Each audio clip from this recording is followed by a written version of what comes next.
The ranch house sat 3 miles outside Black Ridge, like a broken promise. Colt Mercer stood on the porch that morning, watching the eastern horizon where the train would come, and felt the weight of every bad decision he'd made in the past year pressing down on his shoulders. The wood beneath his boots was rotting. The barn door hung crooked on its hinges.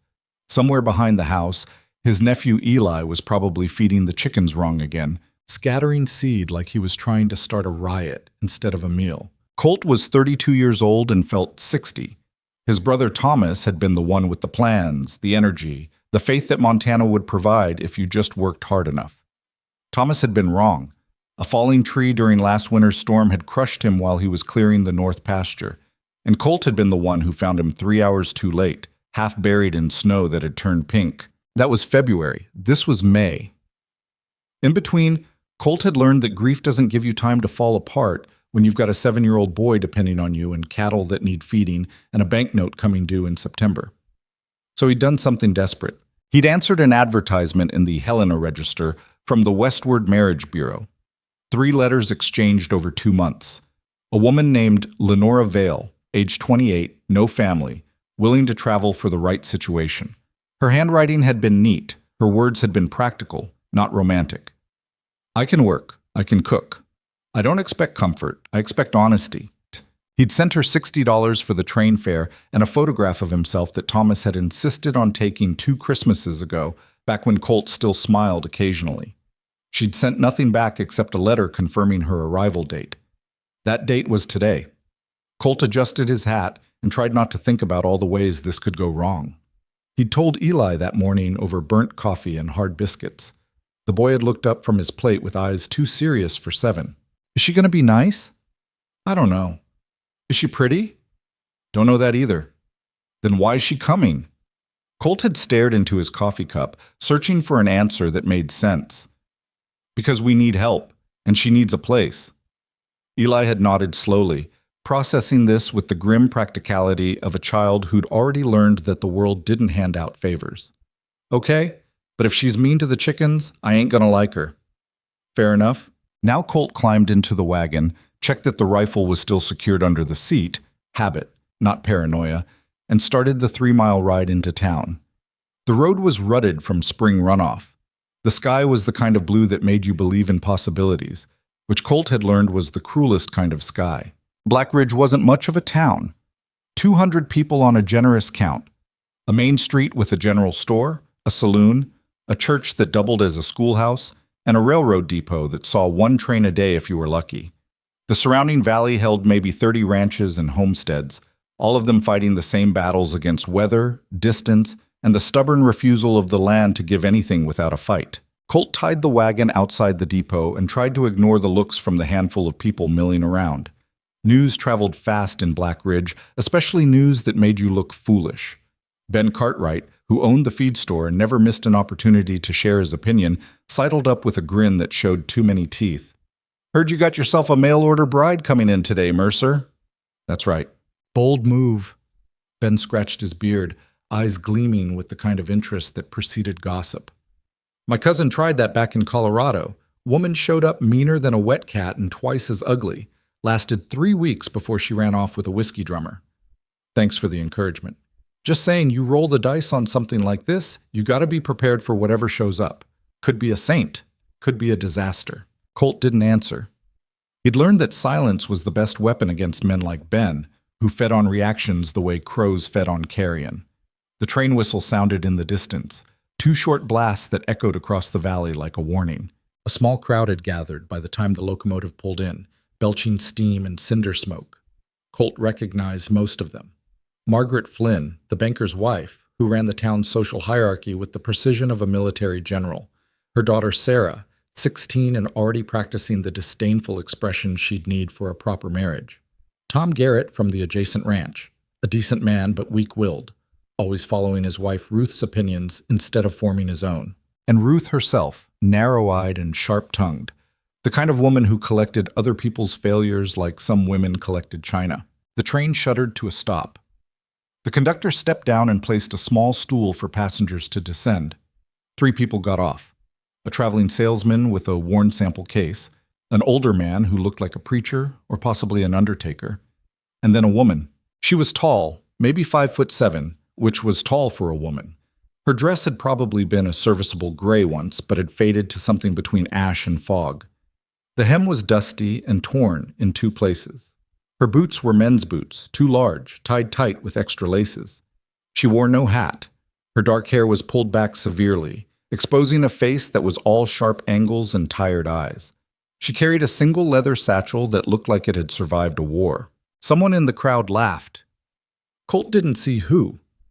Margaret Flynn's voice carried across the platform, pitched low but perfectly audible. "Oh my, is that her? Colt Mercer's mail-order bride?" "Looks like something the cat dragged in," Ruth Garrett murmured back. "Looks like something the cat wouldn't bother with," Sarah Flynn added, and her mother didn't correct her. Colt felt heat rising up his neck, but he forced himself to move forward. The woman, Lenora, was looking around the platform with an expression that gave nothing away. Her eyes passed over the crowd, over the town, over the mountains in the distance, and then landed on him. She didn't smile. She just walked forward until she was standing 3 feet away, and then she spoke in a voice that was lower than he'd expected, rough-edged but steady. "Colt Mercer?" "That's me. Lenora Vale." She didn't offer her hand. "I assume you're prepared to proceed with the arrangement we discussed? Not nice to meet you. Not thank you for the opportunity. Just straight to business, like they were negotiating a cattle sale instead of a marriage." "I am, if you are." "Then let's get on with it." Behind them, someone whispered something that ended in muffled laughter. Lenora's jaw tightened almost imperceptibly, but she didn't turn around. Ben Cartwright appeared at Colt's elbow, whiskey on his breath despite the early hour. "This is her? This is what you paid $60 freight for?" Colt turned slowly. "Ben, if you've got something to say it to my face instead of behind my back like a coward." Ben's grin faltered. "Just making conversation." "Then make it somewhere else." They walked to the wagon in silence. Colt took Lenora's satchel, she hesitated before letting him, and placed it in the back. He helped her up onto the seat. Her hand in his was rough with calluses, the hand of someone who'd worked hard jobs for a long time. As they pulled away from the depot, Colt could feel the weight of every stare drilling into his back. They rode for 10 minutes without speaking. The town fell behind them, replaced by open grassland and scattered pine groves. A hawk circled overhead, hunting. Finally, Colt cleared his throat. "That wasn't the welcome I'd hoped for." "I didn't expect a welcome." Lenora's eyes stayed fixed on the road ahead. "I expected exactly what I got." "They had no right. They had every right. I'm a stranger. I look like I've been sleeping in ditches.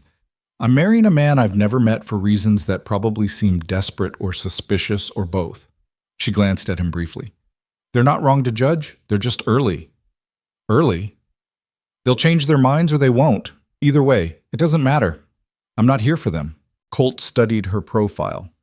There was something hard in the set of her jaw, something that reminded him of soldiers he'd seen during his brief stint in the army, men who'd survived bad situations by refusing to acknowledge that survival wasn't guaranteed.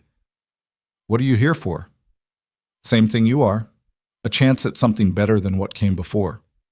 "And what came before?" Her expression didn't change. "Nothing that concerns you unless it causes problems." "Will it cause problems?" "You tell me." "It won't." They rode another mile. The ranch appeared on the horizon, looking even more pathetic from a distance than it did up close.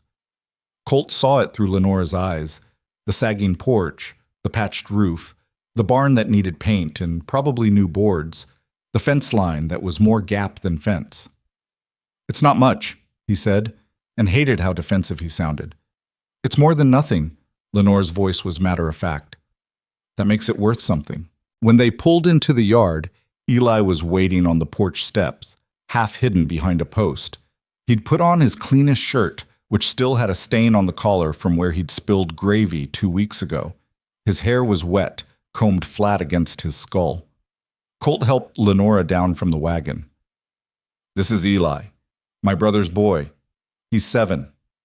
Eli stared at Lenora with wide eyes. Lenora stared back with an expression that might have been assessment or might have been nothing at all. "Hello, Eli."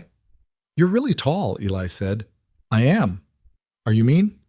Sometimes, when I need to be. Eli processed this. Are you going to be mean to me? Not unless you give me a reason. What kind of reason? Lying, stealing, being cruel to things weaker than you. Eli nodded slowly. That's fair. Are you mean to chickens? Lenora's expression shifted just slightly. It might have been the ghost of a smile. I've never been mean to a chicken in my life. Okay then. Eli stepped aside. You can come in. The inside of the house was worse than the outside. Colt had tried to clean that morning, but 6 months of bachelor living with a 7-year-old assistant had left its mark. Dishes were stacked in the dry sink. The floor needed sweeping. The table was covered with papers and tools and a tin cup half full of something that might have been coffee a week ago. Lenora walked through the main room slowly, taking inventory. She ran a finger along the mantel, examined the wood stove, looked into the 2 small bedrooms off the main space. Where do I sleep? Colt cleared his throat. The back bedroom. It was my brother's. I cleaned it out. Put fresh sheets on the bed. And you? I'll take the other room. Eli's been sleeping there with me. He can stay there or move to the loft if he wants his own space.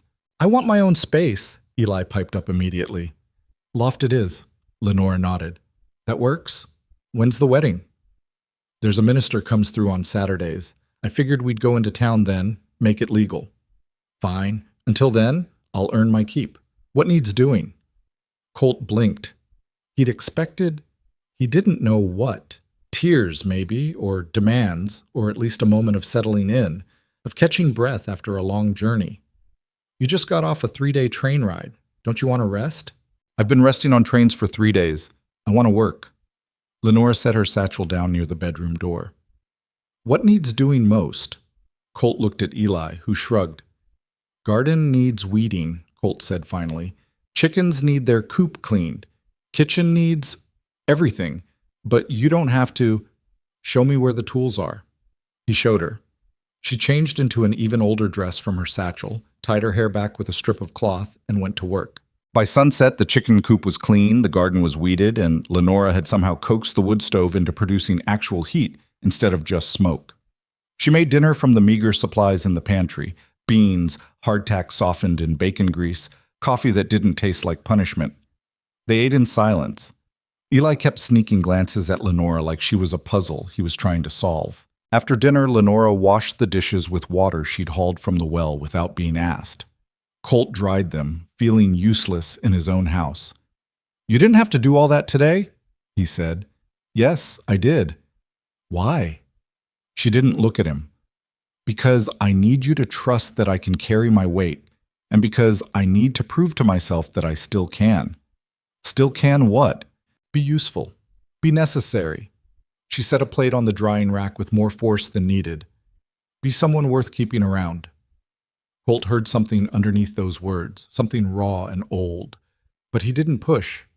He'd learned in the army that some wounds were better left alone until they healed on their own.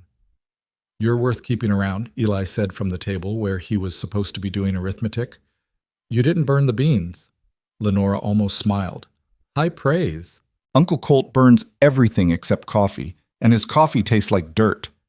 It does not taste like dirt, Colt protested. It tastes like dirt that somebody burned, Eli clarified. This time Lenora did smile, just briefly, and Colt saw something in her face that hadn't been there before.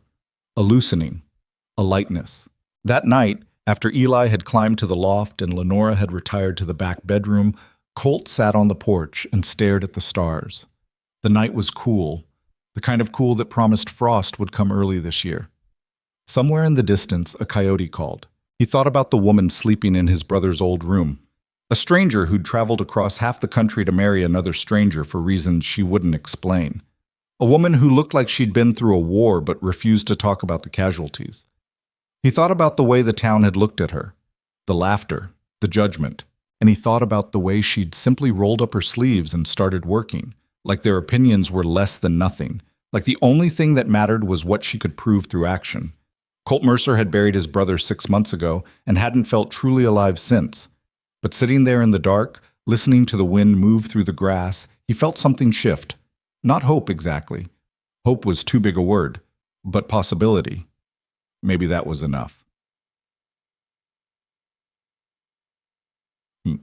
Inside the house, Lenora lay awake in a bed that smelled like cedar and unfamiliarity. The room was bare except for the bed, a small table, and a chair. Her satchel sat on the chair, still mostly packed.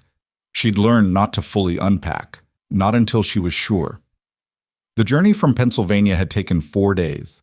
3 trains, 2 layovers, and a constant battle against the voice in her head that kept whispering, "Turn back. This is a mistake. You're going to fail again." She'd almost listened, almost got off in Chicago and disappeared into the crowd, almost sent a telegram from Omaha saying there'd been a change of plans. But she'd kept going, because going back wasn't an option. Going back meant returning to a place where everyone knew exactly who she was and what she'd lost, and how spectacularly she'd failed at the one thing women were supposed to be good at. Montana was supposed to be different, a place where nobody knew her story, where she could be Lenora Vale, mail-order bride, instead of Lenora Vale, widow who'd let her husband drink himself to death, while she worked 18-hour days trying to keep his failing business afloat. Instead of Lenora Vale, whose in-laws had blamed her for everything that went wrong, and whose neighbors had watched her lose the house, the shop, everything, without offering a single hand of help. Instead of Lenora Vale, who'd spent 2 years doing laundry and mending for rich women who treated her like furniture, who'd saved every penny with no plan except somewhere else, anywhere else. She told Colt Mercer the truth. She'd come for a chance at something better than what came before. She just hadn't told him how low the bar was set. The mattress was lumpy but not terrible. The sheets were clean. Through the thin walls, she could hear Colt moving around the main room, banking the fire, checking the door. He seemed like a decent man, grief-worn but not cruel, practical, honest, as far as she could tell. That was more than she'd hoped for. The boy, Eli, was a surprise. The letters had mentioned a nephew, but not that Colt was raising him. Lenora didn't know much about children, didn't particularly like them, if she was being honest. But the kid had something in his eyes that reminded her of herself at that age. A wariness, a sense that the world was a place that took things away without warning. She could work with that. Wariness was just realism in a smaller package. Tomorrow she'd wake up before dawn and prove herself again. And the day after that. And the day after that. Until they stopped seeing her as a desperate woman who'd shown up with nothing and started seeing her as someone who earned her place.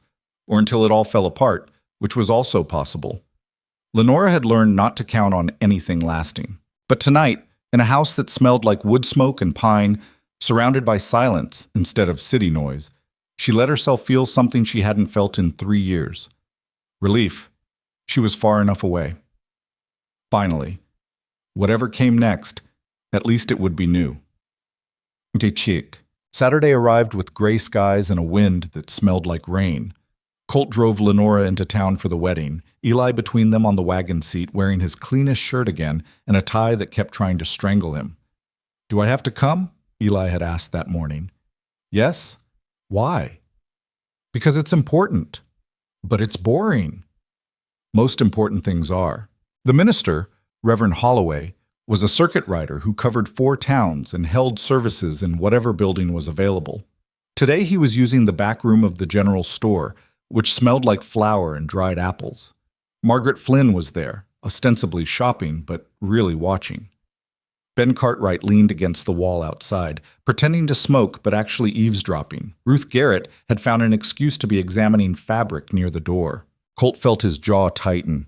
"We could do this at the ranch instead." "No." Lenora's voice was firm.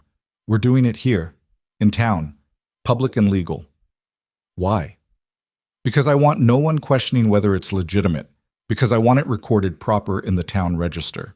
Because I'm not hiding." The ceremony took 6 minutes. Reverend Holloway read from a worn prayer book, his voice droning through promises about sickness and health, better and worse. Colt said, "I do," when prompted. Lenora said, "I do," in a voice that sounded like a business agreement being finalized. The Reverend pronounced them married. Colt signed the register. Lenora signed with handwriting that was better than his, neat and precise. Eli signed as a witness, his letters careful and slightly crooked. "Congratulations," Reverend Holloway said, closing the book. "May your union be blessed." "Thank you." Lenora shook his hand firmly, paid him $5 from a small purse she'd produced from somewhere, and turned to leave. Margaret Flynn stepped into their path, all false smiles and sharp eyes. "Mrs. Mercer, welcome to Black Ridge. I do hope you'll join our ladies' auxiliary. We meet every Thursday afternoon." "I work every afternoon," Lenora said, "but thank you for the invitation." "Oh, surely you can spare one afternoon a week for fellowship and community improvement?" "No, I can't." Margaret's smile tightened. "I see. Well, if you change your mind, I won't." They walked past her. Colt fought the urge to grin at the expression on Margaret's face. Outside, Ben Cartwright pushed off the wall. "Well, Mercer, you've gone and done it now, legal and everything." That was the idea. "You know folks are taking bets on how long it lasts?" Ben's grin was malicious. "I give it 3 months before she runs off or you kick her out." Lenora stopped, turned, looked at Ben with eyes that could have frozen whiskey. "Mr. Cartwright, is it?" "That's right." "I understand you're the type of man who enjoys other people's misfortunes." Ben's grin faltered. "Now hold on. So let me give you something to look forward to. When your bets fail and I'm still here in 3 months, 6 months, a year, I'm going to remember this conversation. And I'm going to remember that you're the kind of man who roots for failure instead of hoping for success. And every time I see you after that, I'm going to wonder what kind of unhappy life produces that sort of character." She turned and walked to the wagon. Ben's face had gone red. "You can't talk to me like—" "She just did," Colt said quietly. "And she's right. You might want to think about that." They drove home in silence. Eli kept sneaking glances at Lenora like she'd grown a second head. Finally, he said, "That was the best thing I've ever seen." "What was?" Lenora asked. "You making Mr. Cartwright look stupid. He's always mean to Uncle Colt. Says our ranch is going to fail and we should just sell out now." "Is he right?" Lenora looked at Colt. "He might be," Colt admitted. "We're hanging on by a thread. Banknote comes due in September. If we don't have the money, we lose everything." "How much do you need?" $300. Lenora was quiet for a moment. "That's not impossible. It's close." "Close isn't the same as impossible. How much can you get from selling cattle? If we sell the herd now, maybe 200, but then we've got no breeding stock for next year." "What about other income?" "There isn't any. We're barely producing enough to feed ourselves." "Then we need to change that." Lenora's voice was matter of fact, like she was discussing the weather instead of their financial survival. "The ranch can't just be cattle. It needs to be diversified." "Diversified how?" "I don't know yet. Let me look at what you have first." Over the next 2 weeks, Lenora did exactly that. She walked every acre of the ranch, examined every building, inventoried every tool and asset. She spent hours in the barn, the pastures, the creek that ran through the north section of the property. Colt watched her, fascinated despite himself. She approached the ranch like a general surveying a battlefield, identifying weaknesses and strengths with clinical precision. She didn't complain, didn't ask for anything she didn't need, just worked from dawn until dark, and sometimes Colt would wake in the middle of the night and see lamplight under her door, hear the scratch of pencil on paper. Eli had stopped being wary of her after the 3rd day, when she'd spent an hour helping him build a better trap for the gophers that were destroying the garden. Now he followed her around like a shadow, asking questions she answered honestly instead of talking down to him. "Why's your dress always the same color?" "Because I only have 2 dresses." "Why don't you buy more?" "Because dresses cost money, and money is for things we need more than dresses." "Like what?" "Like nails to fix that barn door. Like seed for a bigger garden. Like medicine in case someone gets sick." "Oh, that makes sense." One evening, 2 weeks after the wedding, Lenora appeared in the main room carrying papers covered in notes and calculations. "I have a plan." Colt looked up from the harness he was mending. "I'm listening." "The ranch can't survive on cattle alone. The margins are too thin and the market's too unpredictable. But you have other resources you're not using." She spread the papers on the table. "The creek through the north pasture. It's reliable, even in dry years. We can use it for irrigation, expand the garden significantly, grow vegetables to sell in town. There's also a section of the creek that's deep enough for trout. We could establish a regular fishing supply." Colt studied the sketches she'd drawn. That's a lot of work. It is, but it's work that will produce income year-round instead of seasonal. What else? The South Pasture has clay deposits. Good clay. I found shards of old pottery near the creek, probably from natives who camped here before settlement. That clay can be harvested and sold to potters in Helena. There's a market for it. How do you know about clay deposits? Lenora hesitated just for a second. I used to know someone who worked with clay. I learned things. She moved on before he could ask more questions. The timber on the West Ridge, you're not using it. If we selectively cut and mill it, we can sell lumber. There's building happening all over the valley. People need wood. We don't have a mill. Tom Garrett does. He's not using it to capacity. We could arrange a partnership. Colt sat back, overwhelmed. This is a lot. It's survival. You asked me if $300 was impossible. It's not. If we use what we have instead of just hoping the cattle market improves. And you think we can do all this before September? No. But we can do enough to show the bank we're serious. Enough to negotiate an extension. Enough to prove this ranch is worth saving. She looked at him steadily, and Colt saw something he hadn't seen before. Intensity. Purpose. This wasn't just about survival for her. This was about proving something, though he wasn't sure what or to whom. All right, he said, we'll try it your way. Not my way, our way. This only works if we're partners.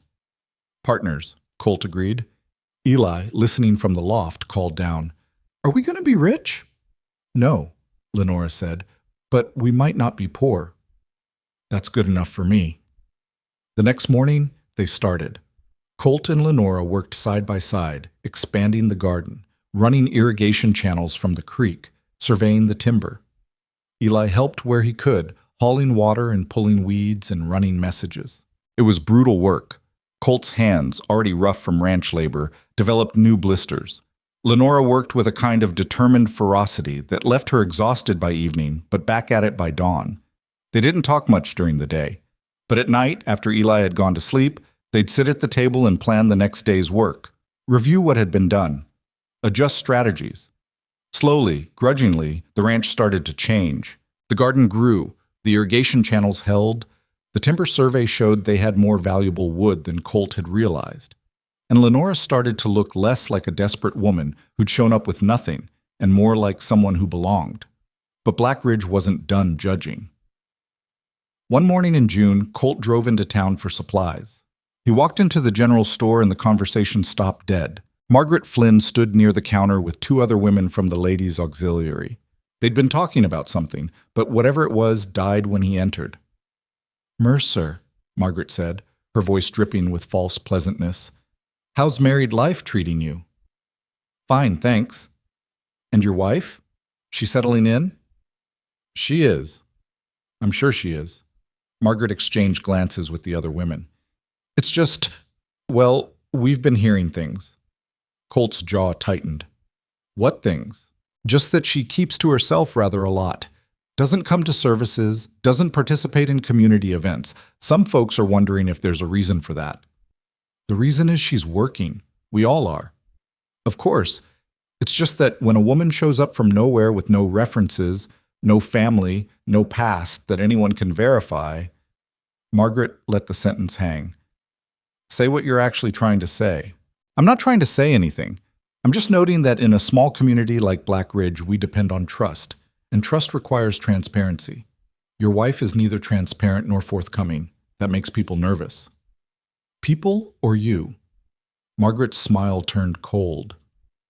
Mr. Mercer, I'm trying to be helpful. There are rumors. There are always rumors, mostly spread by people with too much time and too little character. He bought his supplies and left before he said something he'd regret. But the encounter stuck with him like a burr. That evening, he told Lenora about it. She listened without expression, stirring the pot of stew she'd made from vegetables they'd grown and a rabbit Eli had trapped. They want to know about my past, she said finally. It's none of their business. Maybe, but they'll make it their business if I don't give them something. You don't owe them anything. Lenora set down the spoon. What do you want to know? Colt hesitated. Nothing you don't want to tell me.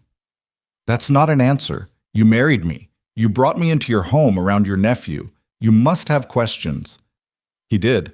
100 of them, but asking felt like crossing a line he wasn't sure he had the right to cross.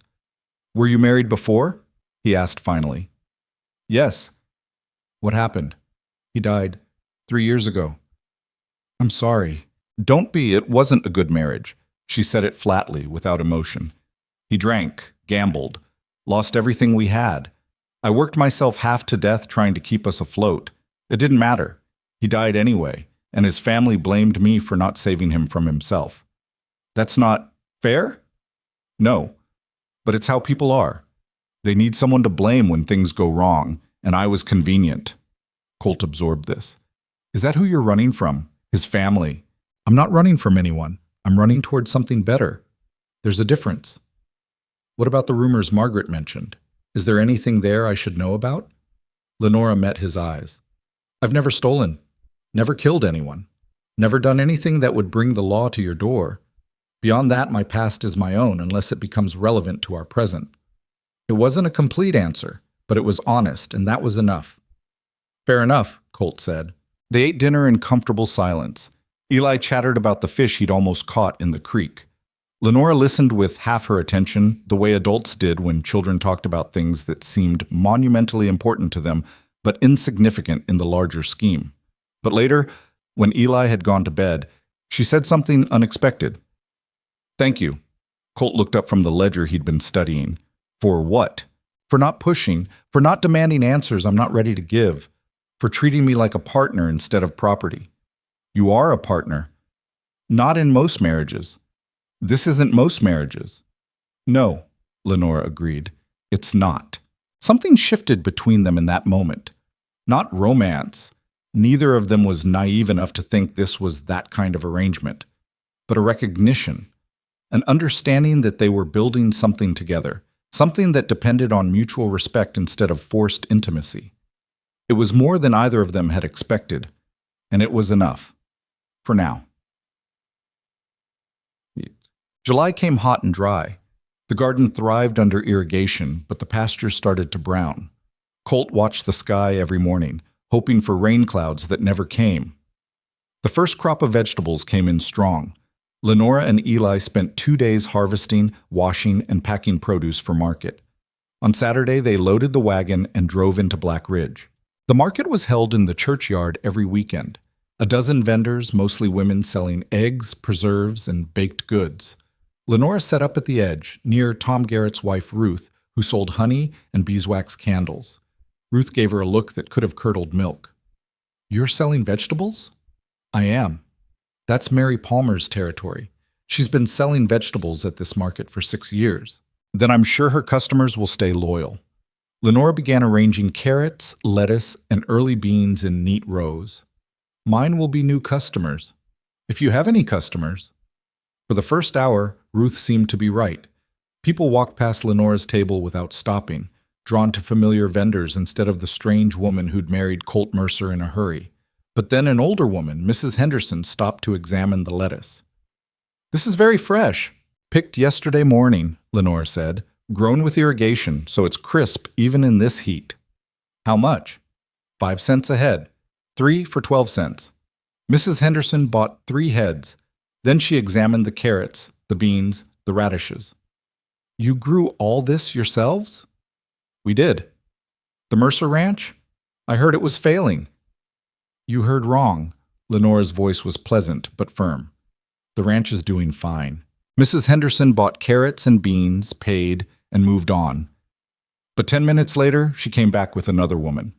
"My friend wants to see your lettuce." By noon, Lenora had sold half her stock. By 2 o'clock, everything was gone. Ruth Garrett watched with an expression like she'd swallowed glass. "Beginner's luck," she said as they were packing up. "Maybe," Lenora agreed. "Or maybe people like fresh produce at fair prices." "Mary Palmer won't be happy."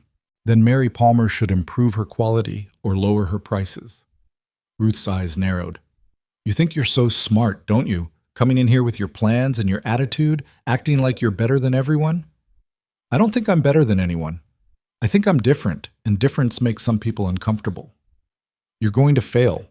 This ranch, this marriage, all of it. And when you do, don't expect sympathy from this community." "I don't expect sympathy now. Lenora said. I expect to earn respect through results. Sympathy is for people who give up. She walked away before Ruth could respond.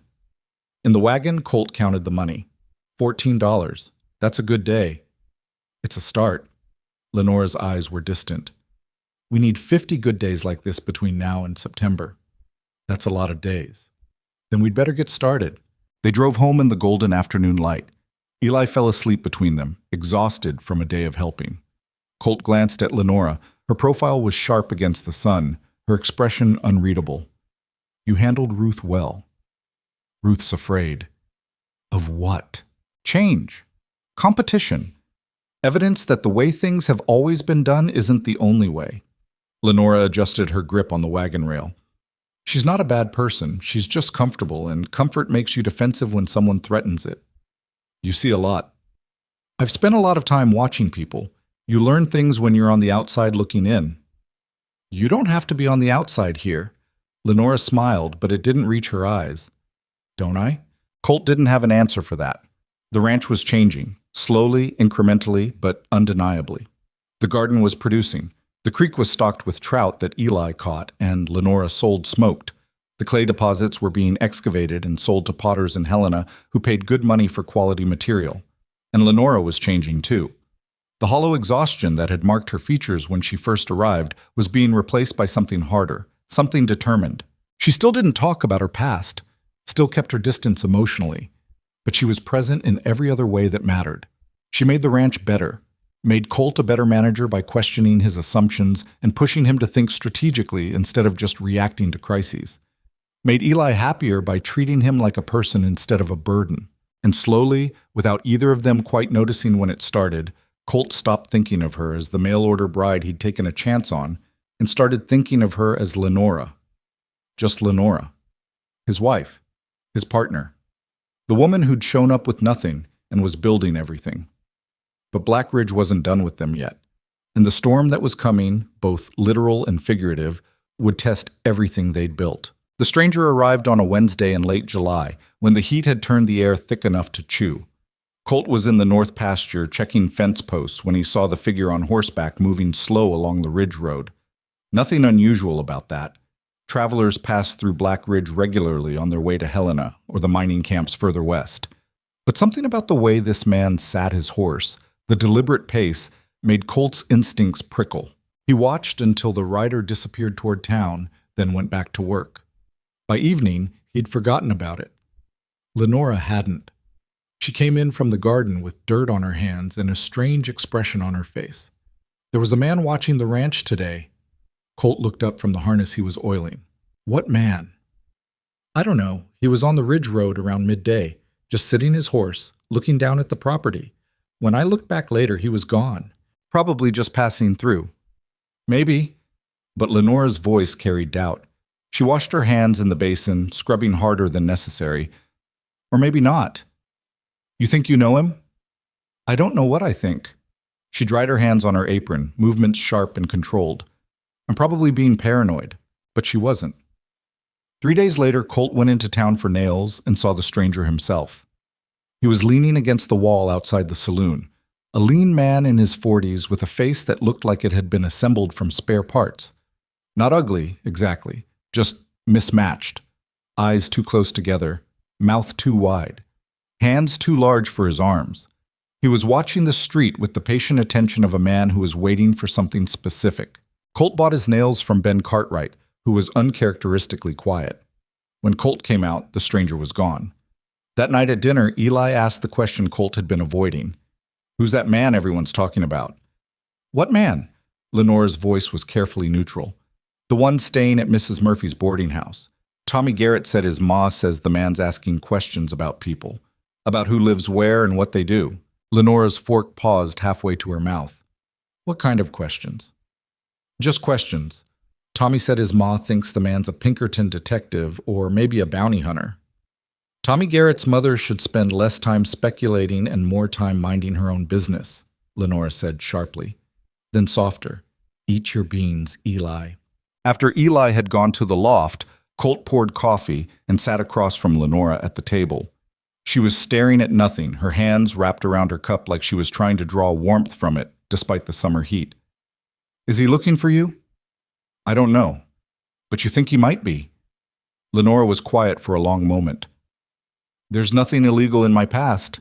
I told you that. But there are people who might want to find me for other reasons. What reasons? My husband's family. They blame me for his death, for the debts he left, for everything that went wrong. She finally looked at Colt. They're vindictive people, small-minded and cruel.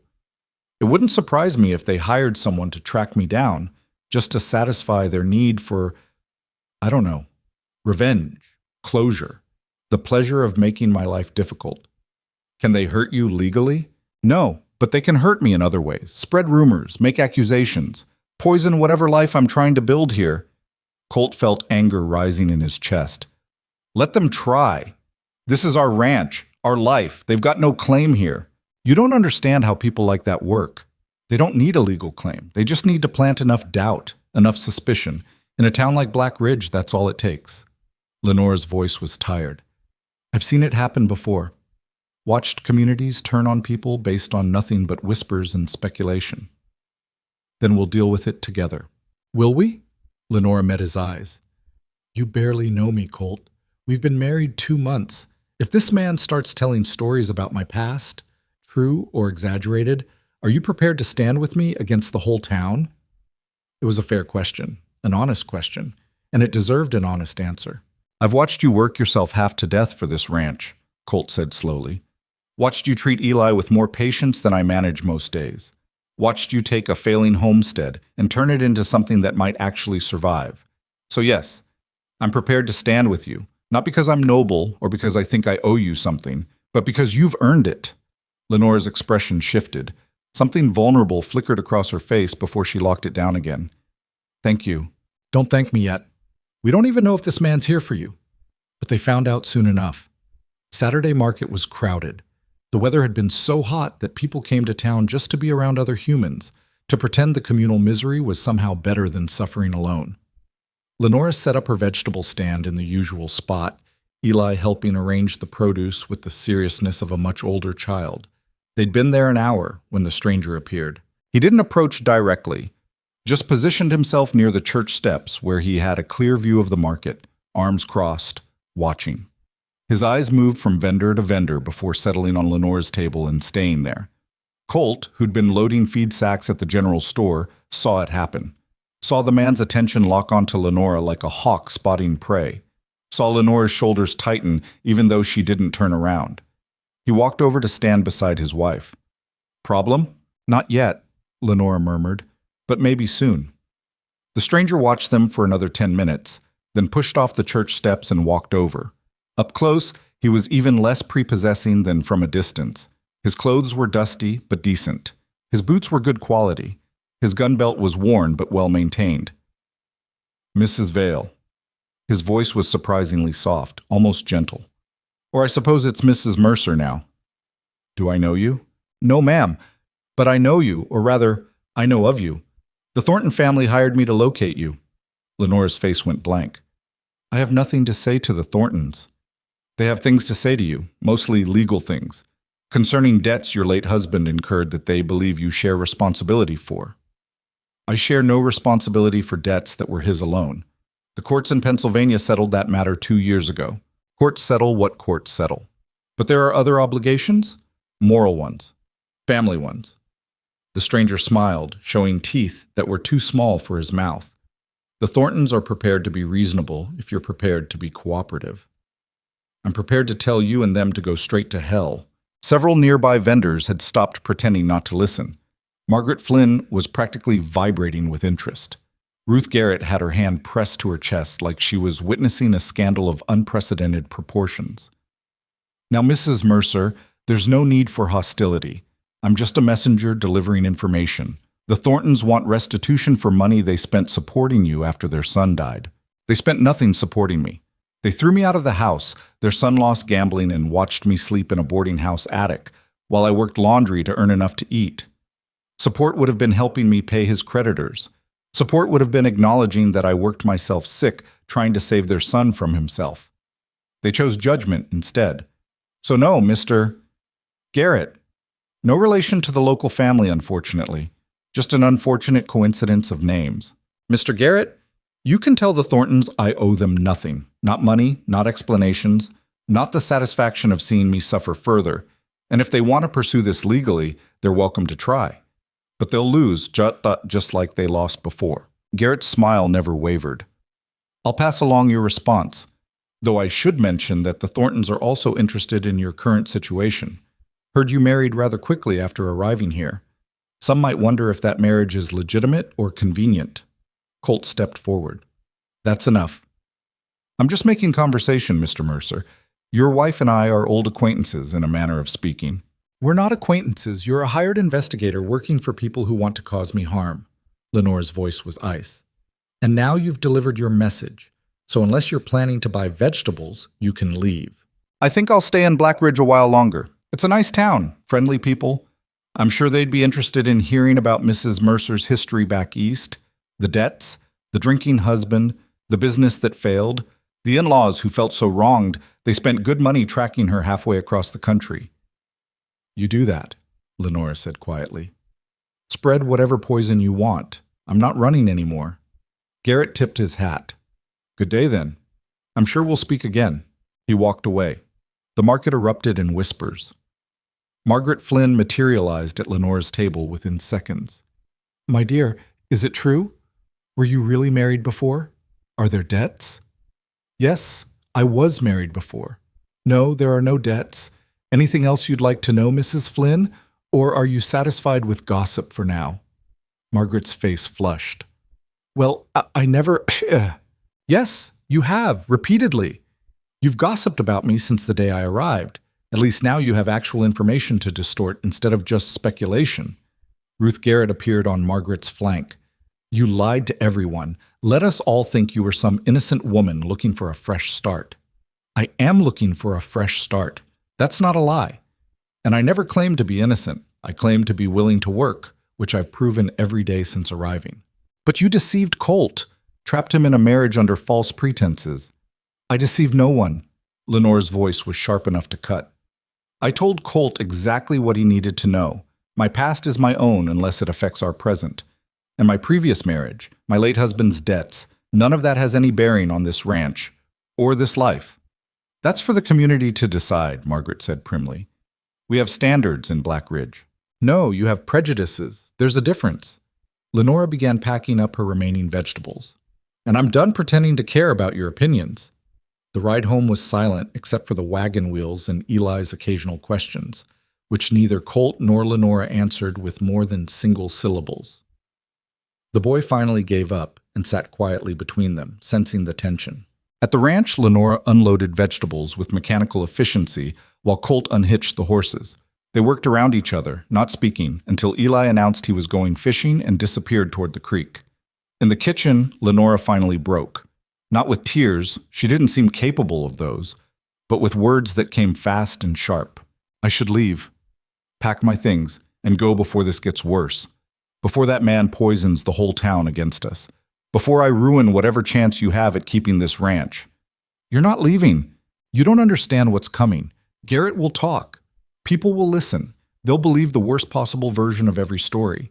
And eventually you'll be so buried in gossip and speculation that the bank will hear about it and they'll use it as an excuse to call in the loan early. They'll say you're not a reliable investment because your wife is a woman of questionable character. Let them try. Colt, I'm serious. I've seen this before. Watched it destroy people. The whispers start small and grow until they're louder than truth. Colt set down the water bucket he'd been carrying. You want to know what I think? I think you're scared. Not of Garrett or the Thorntons or even the town gossip. You're scared of staying, of committing to something that might actually work. Because if it works, you'll have something to lose again. And losing hurt too much last time. Lenore stared at him. That's not, isn't it? You've kept one foot out the door since you arrived. Never fully unpacked. Never let yourself believe this could be permanent. And now you've got an excuse to run, and part of you wants to take it. You don't know what you're talking about, don't I? I've done the same thing. Since Thomas died, I've been waiting for the next disaster, expecting failure. half convinced I don't deserve success because I couldn't save my brother. So I recognize the pattern when I see it. Lenora was quiet for a long time. When she spoke, her voice was barely above a whisper. What if you're right? What if I am looking for an excuse to run? That doesn't change the fact that staying might destroy you. Or it might save us both, but we won't know unless you stay and fight. I'm so tired of fighting. I know, but you're good at it, and this time you're not fighting alone. She looked at him then, really looked, and Colt saw the exhaustion behind her eyes. Not physical exhaustion. She had endless reserves of that. But the bone-deep weariness of someone who'd been surviving on their own for too long. I don't know how to do this, she said. How to trust that someone will actually stand with me instead of folding when things get hard. Then let me show you. How? By not folding. It wasn't poetry. It wasn't romantic. But it was honest, and honesty was the only currency that mattered between them. All right, Lenora said finally. I'll stay. I'll fight. But if this burns your life down, I'm going to remind you that I offered to leave. Noted. She almost smiled. You're a stubborn man, Colt Mercer. You married me. What does that make you? Stubborn and possibly stupid. This time she did smile, just a little, and some of the tension bled out of the room. But the relief was temporary. By Monday, the whole town knew about Garrett and his accusations. By Wednesday, people Colt had known for years were crossing the street to avoid him. By Friday, the bank manager, Herbert Payne, sent a note requesting a meeting to discuss the status of your loan in light of recent developments.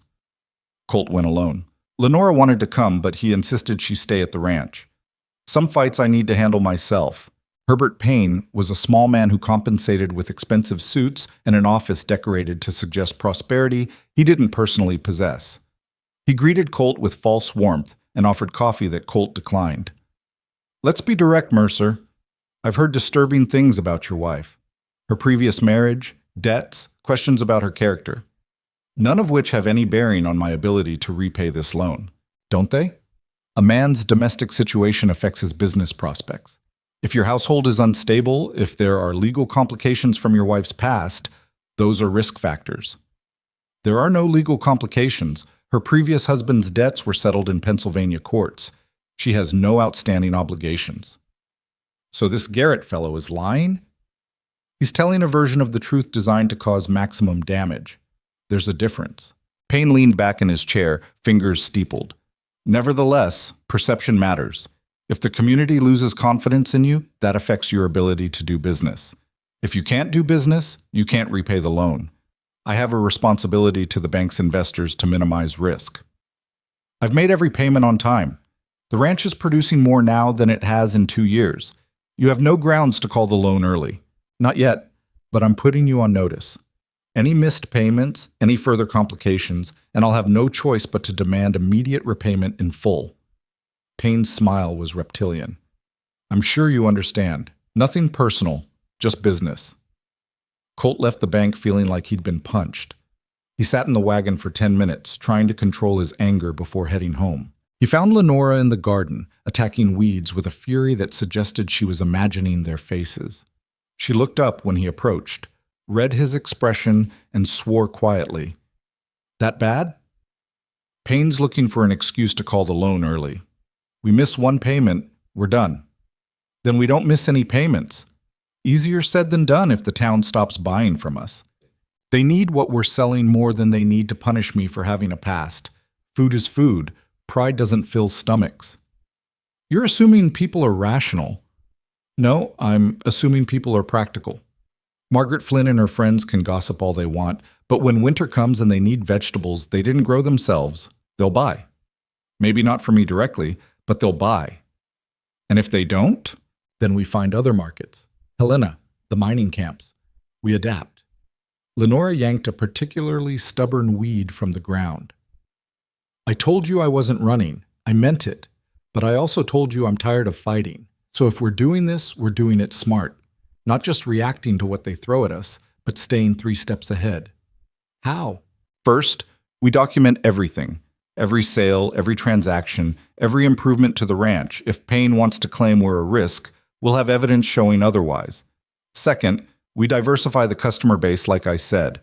Stop depending on Black Ridge for income. Third, we make ourselves indispensable. Indispensable how? Lenora stood, brushing dirt from her skirt. That water management system I mentioned months ago, the barrier along the ridge, it's not just for our ranch. If we build it right, it protects the whole valley. And if the whole valley depends on it, they can't afford to drive us out. That's a massive project. We don't have the time or resources. Then we convince other ranchers to help. Make it a community project. They contribute labor, we contribute knowledge and coordination. Everyone benefits. Colt stared at her. You're suggesting we help the same people who are gossiping about you. I'm suggesting we make them need us more than they hate us. Strategy, not sentiment. It was brilliant and completely insane, which meant it might actually work. That evening, Colt rode to Tom Garrett's ranch. Tom answered the door with a wary expression, clearly having heard the gossip. Colt, what can I do for you? Need to talk to you about the creek that runs through your property and mine, about water management and drought protection. Tom hesitated. Ruth's not going to like me doing business with you right now. This isn't business. This is survival for all of us. Colt laid out Lenore's plan. The barriers, the water distribution, the shared benefit. Tom listened, skepticism gradually giving way to interest. Your wife came up with this? She did. She's either very smart or very manipulative. Maybe both. Does it matter if it works? Tom was quiet for a moment. Let me talk to Ruth. No promises. 2 days later, Tom showed up at the ranch with his oldest son. Ruth thinks I'm an idiot, but I think you might be onto something. What do you need from me? Over the next week, Colt and Tom surveyed the creek, identified optimal locations for barriers, and calculated materials needed. Lenora drew up detailed plans, using knowledge she'd never explained the source of, but which was clearly considerable. Other ranchers heard about the project. Most stayed away, unwilling to associate with the Mercers while the gossip was fresh. But a few, the practical ones, the ones more interested in survival than social standing, came to look at the plans. This could actually work, said James Murphy, whose ranch bordered the creek 2 miles downstream. But it's expensive. Who's paying? We split costs based on land benefited, Lenora explained. Mercers carry the largest share since it's our design and coordination, but everyone contributes proportionally. And if some ranchers refuse to participate, then they don't get the benefits. When drought comes and your cattle have water while theirs don't, they'll figure out their mistake. Murphy laughed. You're a hard woman, Mrs. Mercer. I'm a practical woman. There's a difference. 3 ranchers committed to the project. It wasn't enough for the full plan, but it was enough to start. They began work in early August, hauling stones and timber, digging channels, building barriers that would redirect water during floods and preserve it during droughts. It was backbreaking labor in brutal heat. Colt worked until his hands bled. Lenora worked beside him, refusing to take breaks, driving herself with the same fierce determination she brought to everything. Eli helped where he could, mostly hauling water and tools. He'd grown quieter since Garrett's arrival, sensing the tension even if he didn't fully understand it. One evening, he asked Lenora directly, Are you a bad person? They were sitting on the porch watching the sunset. Lenora was mending one of Colt's shirts. She didn't look up from her sewing. What do you think? I don't think you are. But Tommy Garrett says his ma says you are. Says you did bad things back east. I did desperate things.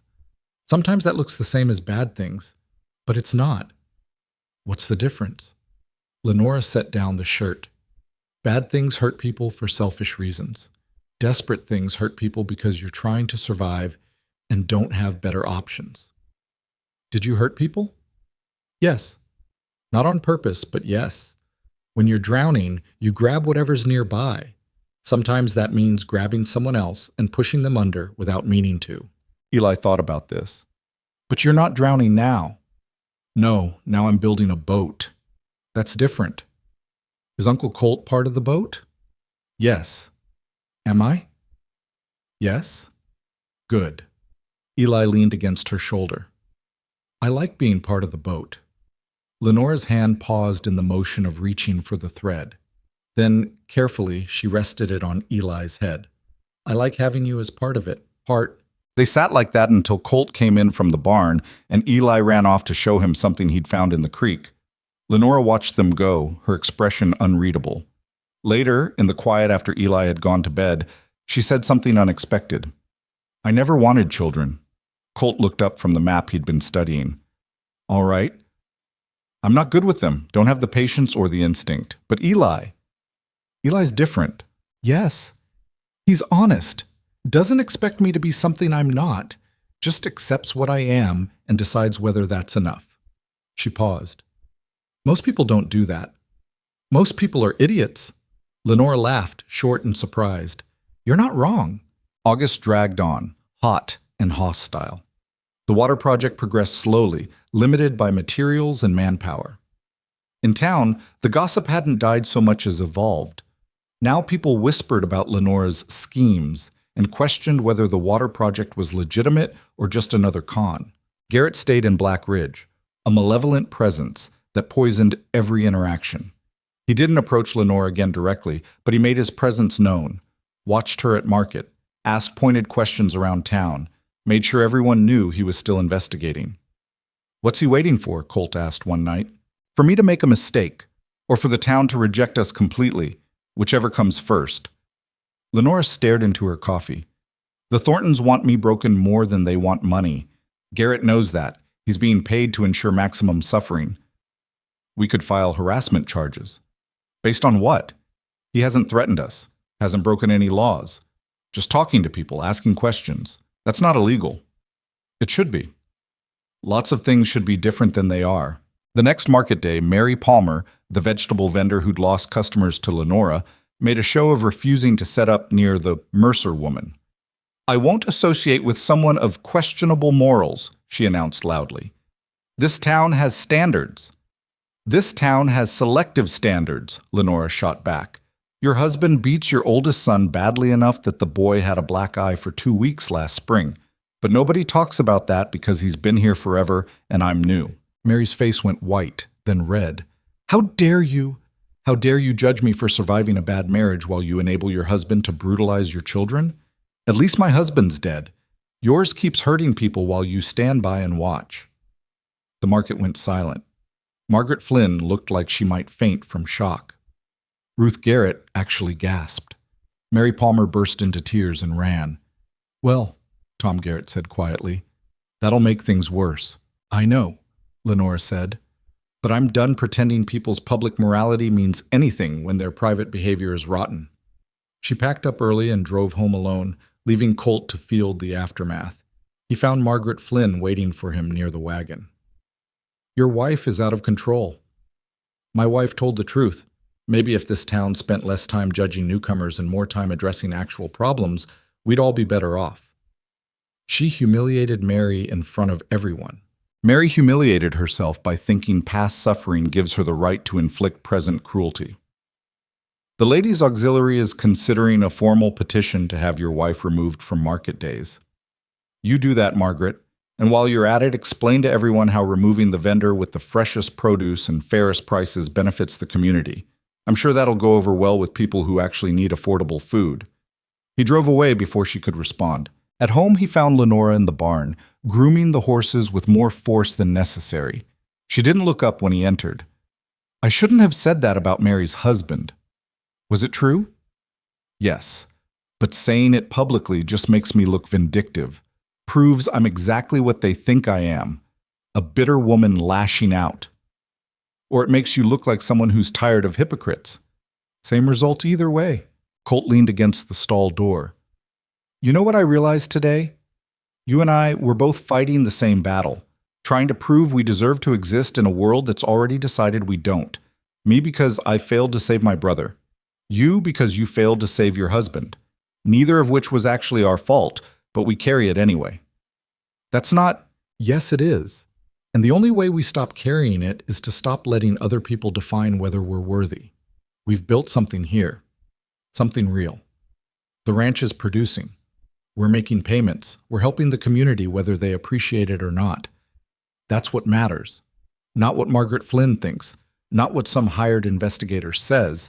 Not what the ghosts of our past mistakes whisper when we're tired. Lenora finally looked at him. Her eyes were dry but raw. You make it sound simple. It's not simple, but it's true. She was quiet for a long time, then, thank you. For what? For not giving up on me, even when I give you reasons to. Same to you. They worked in silence for a while, settling the horses for the night. Outside, thunder rumbled in the distance, the first hint of storms that would arrive before autumn. Neither of them knew yet how bad those storms would be, or how everything they'd built was about to be tested in ways neither of them could prepare for. The drought got worse before the storms came. By mid-August, the grass in the pastures had turned from brown to gray, crunching underfoot like old paper. Colt watched his cattle lose weight daily, their ribs showing through hide that looked dull and lifeless. Other ranchers were in worse shape. Ben Cartwright lost 3 head to dehydration before he finally swallowed his pride and asked if he could bring his remaining cattle to drink from the Mercer's Creek. $20, Lenora told him. Ben's face went purple. You're charging me to water my animals? I'm charging you for access to water we've spent months protecting and managing while you sat in the saloon complaining about how the government should solve your problems. You want the benefit of our work? You pay for it. That's extortion. That's business. Take it or leave it. Ben paid. So did 3 other ranchers who'd previously wanted nothing to do with the Mercers. The money wasn't much, but the principle mattered. Lenora had been right. Make yourself indispensable and people would come regardless of what they thought of you personally. But the water situation was creating new tensions. The creek was reliable, but not infinite. As more ranchers sought access, the downstream flow decreased. James Murphy, whose land was at the tail end of the watershed, started complaining that he wasn't getting his fair share. We need to manage this better, he told Colt one scorching afternoon. Set up a rotation or something, otherwise we're going to fight over water like it's gold. Lenora's working on a distribution schedule. Lenora. Murphy spat the name like it was sour. You know what people are saying, right? That she's consolidating control over the water supply so she can hold the valley hostage. People say a lot of stupid things. Maybe. But perception's becoming reality. Half the valley thinks your wife is some kind of schemer who engineered this drought just to make herself powerful. That's insane. Insane people are still dangerous when there's enough of them. Murphy wiped sweat from his forehead. I'm just saying, watch your back. Desperate men do desperate things, and this drought's making everyone desperate. That night, Colt found Lenora at the kitchen table surrounded by papers covered in calculations and diagrams. She'd been working on the water distribution plan for 3 days, barely sleeping, trying to create a system that was both fair and sustainable. Murphy thinks you're trying to control the water supply.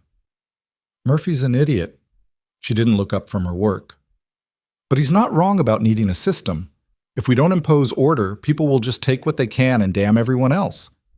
And you think they'll accept you imposing that order? I think they'll accept it, or their cattle will die. Fear's a good motivator. She finally looked up, and Colt saw the exhaustion in her eyes. This isn't about power, it's about survival. But they won't see the difference. So what do? We implement the system anyway. Make it transparent, make it fair, and enforce it consistently. Eventually they'll realize it's working and stop complaining. You sure about that? No, but I'm sure the alternative is chaos. The water distribution plan went into effect the following Monday. Lenora posted copies at the general store, the saloon, and the church. Each ranch was allocated specific hours for water access based on herd size and land acreage. Violations would result in loss of access for 48 hours. The complaints were immediate and loud. Too complicated. Too restrictive. Who was Lenora Mercer to tell people when they could water their own cattle? These aren't her cattle, Ruth Garrett said at market, loud enough for everyone to hear. These aren't her rights. She's a newcomer trying to act like she owns the valley. She's trying to keep the valley from destroying itself, Tom Garrett countered, surprising everyone, including his wife. If we don't manage this water, we'll all lose everything. At least she's doing something instead of just complaining. Ruth looked betrayed. You're taking her side? I'm taking the side of not watching my cattle die because people are too proud to accept help from someone they don't like. The argument devolved from there, becoming representative of the larger split forming in Black Ridge. Some people, the practical ones, the ones more concerned with survival than social politics, supported the water plan.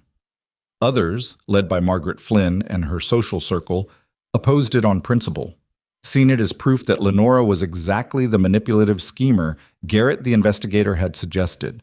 And Garrett himself was still there, watching everything with those mismatched features and that patient smile. He'd taken up residence at Murphy's boarding house, paying weekly rent and making himself a fixture of the town. He didn't push anymore, didn't confront. He just watched and waited, his presence a constant reminder that Lenora's past was never more than a conversation away. "Why won't he leave?" Eli asked one evening. He'd developed an intense dislike of Garrett, crossing the street to avoid him whenever possible. "Because he's being paid to stay," Lenora said. "The Thorntons want me to know they haven't forgotten, that they're still watching, still judging. That's mean." "Yes, but meanness doesn't require justification. Some people are cruel because they enjoy it." "Do you think they'll ever stop?" Lenora was quiet for a moment. "I think they'll stop when they get bored or run out of money, whichever comes first." But Garrett's presence wasn't the only problem. The water plan was working, cattle were surviving, conflicts were being managed. But it was also highlighting who had resources and who didn't. The Mercer's ranch, with its irrigation and water management, was thriving relative to everyone else. The garden was still producing. The livestock were healthy. The improvements they'd made over the summer were insulating them from the worst effects of the drought. That success made them targets. Colt noticed it first. Small things. A fence cut deliberately, forcing him to spend hours rounding up cattle. Tools missing from the barn. A broken wagon wheel that looked more like sabotage than wear. "Someone's trying to slow us down," he told Lenora, "or scare us off." She examined the wagon wheel, running her fingers over the crack. This was done with a hammer. See the impact marks? Who'd do this? Could be anyone. Could be Garrett trying to create pressure. Could be someone who thinks we're getting too powerful. Could just be Ben Cartwright being petty because we made him pay for water. We need to figure out who. Why? Knowing who did it doesn't change what we do about it. We fix what's broken and keep going. That's all we can do. But the incidents escalated. Someone poisoned half the garden, killing weeks of growth. Someone started a rumor that the Mercers were hoarding water illegally, selling access above market rates. Someone, and this one hurt Eli worst, killed 3 of his chickens and left them arranged in the yard like a warning. Eli found them in the morning and came inside shaking. Who would do this? Someone small and mean, Lenora said quietly. She wrapped the dead birds in cloth, handling them with unexpected gentleness. Someone who hurts things that can't fight back because they're too afraid to fight people who can. I hate them. That's fair. Hate's a reasonable response to cruelty. Just don't let it make you cruel too. They buried the chickens near the garden. Eli cried, which he hadn't done even at his father's funeral. Lenora stood beside him, not touching, just present. When he was done, she said something unexpected. The first time someone killed something I cared about, I was 9. Neighbor boy killed my cat because I wouldn't let him copy my schoolwork. Wrung its neck and left it on our porch. Eli looked up at her. What did you do? Waited 6 months, then poured molasses in the gas tank of his father's truck. Cost them $200 to fix, and they never proved it was me. She met Eli's eyes. I'm not saying you should do that. I'm saying the anger you feel right now doesn't go away. You just learn to direct it at solving problems instead of creating more. Did it make you feel better, destroying the truck? No, but it made me feel less powerless. Sometimes that's enough. Colt, listening from the porch, felt something shift in his understanding of his wife. She wasn't just practical or strategic. She was someone who'd learned survival in a world that had repeatedly tried to break her, and she'd emerged harder but not heartless, angry but not destroyed. That night, he doubled the patrols around the ranch, started sleeping lighter, keeping the rifle closer. The incidents had crossed a line from intimidation to genuine threat, and he wasn't willing to risk Eli's safety or Lenora's life on the hope that whoever was responsible would eventually get tired. The answer came from an unexpected source. Tom Garrett showed up on a Tuesday morning looking uncomfortable. Need to talk to you about the incidents. Colt set down the fence post he'd been sharpening. You know who's responsible? I know who's been talking. Ben Cartwright's been drinking heavy at the saloon, complaining about you and Lenora, about how you're destroying the natural order, taking control that doesn't belong to you.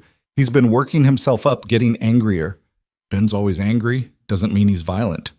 No, but he's also been hanging around with some of the younger men, troublemakers, the kind who'd think vandalism is funny And he's been talking to Garrett, the investigator. I've seen them together twice. What are they planning? I don't know, but Ruth heard something at market, someone saying the Mercers need to be taught a lesson. That immigrants and outsiders shouldn't be allowed to act like they own the valley. Lenora's not an immigrant. Doesn't matter.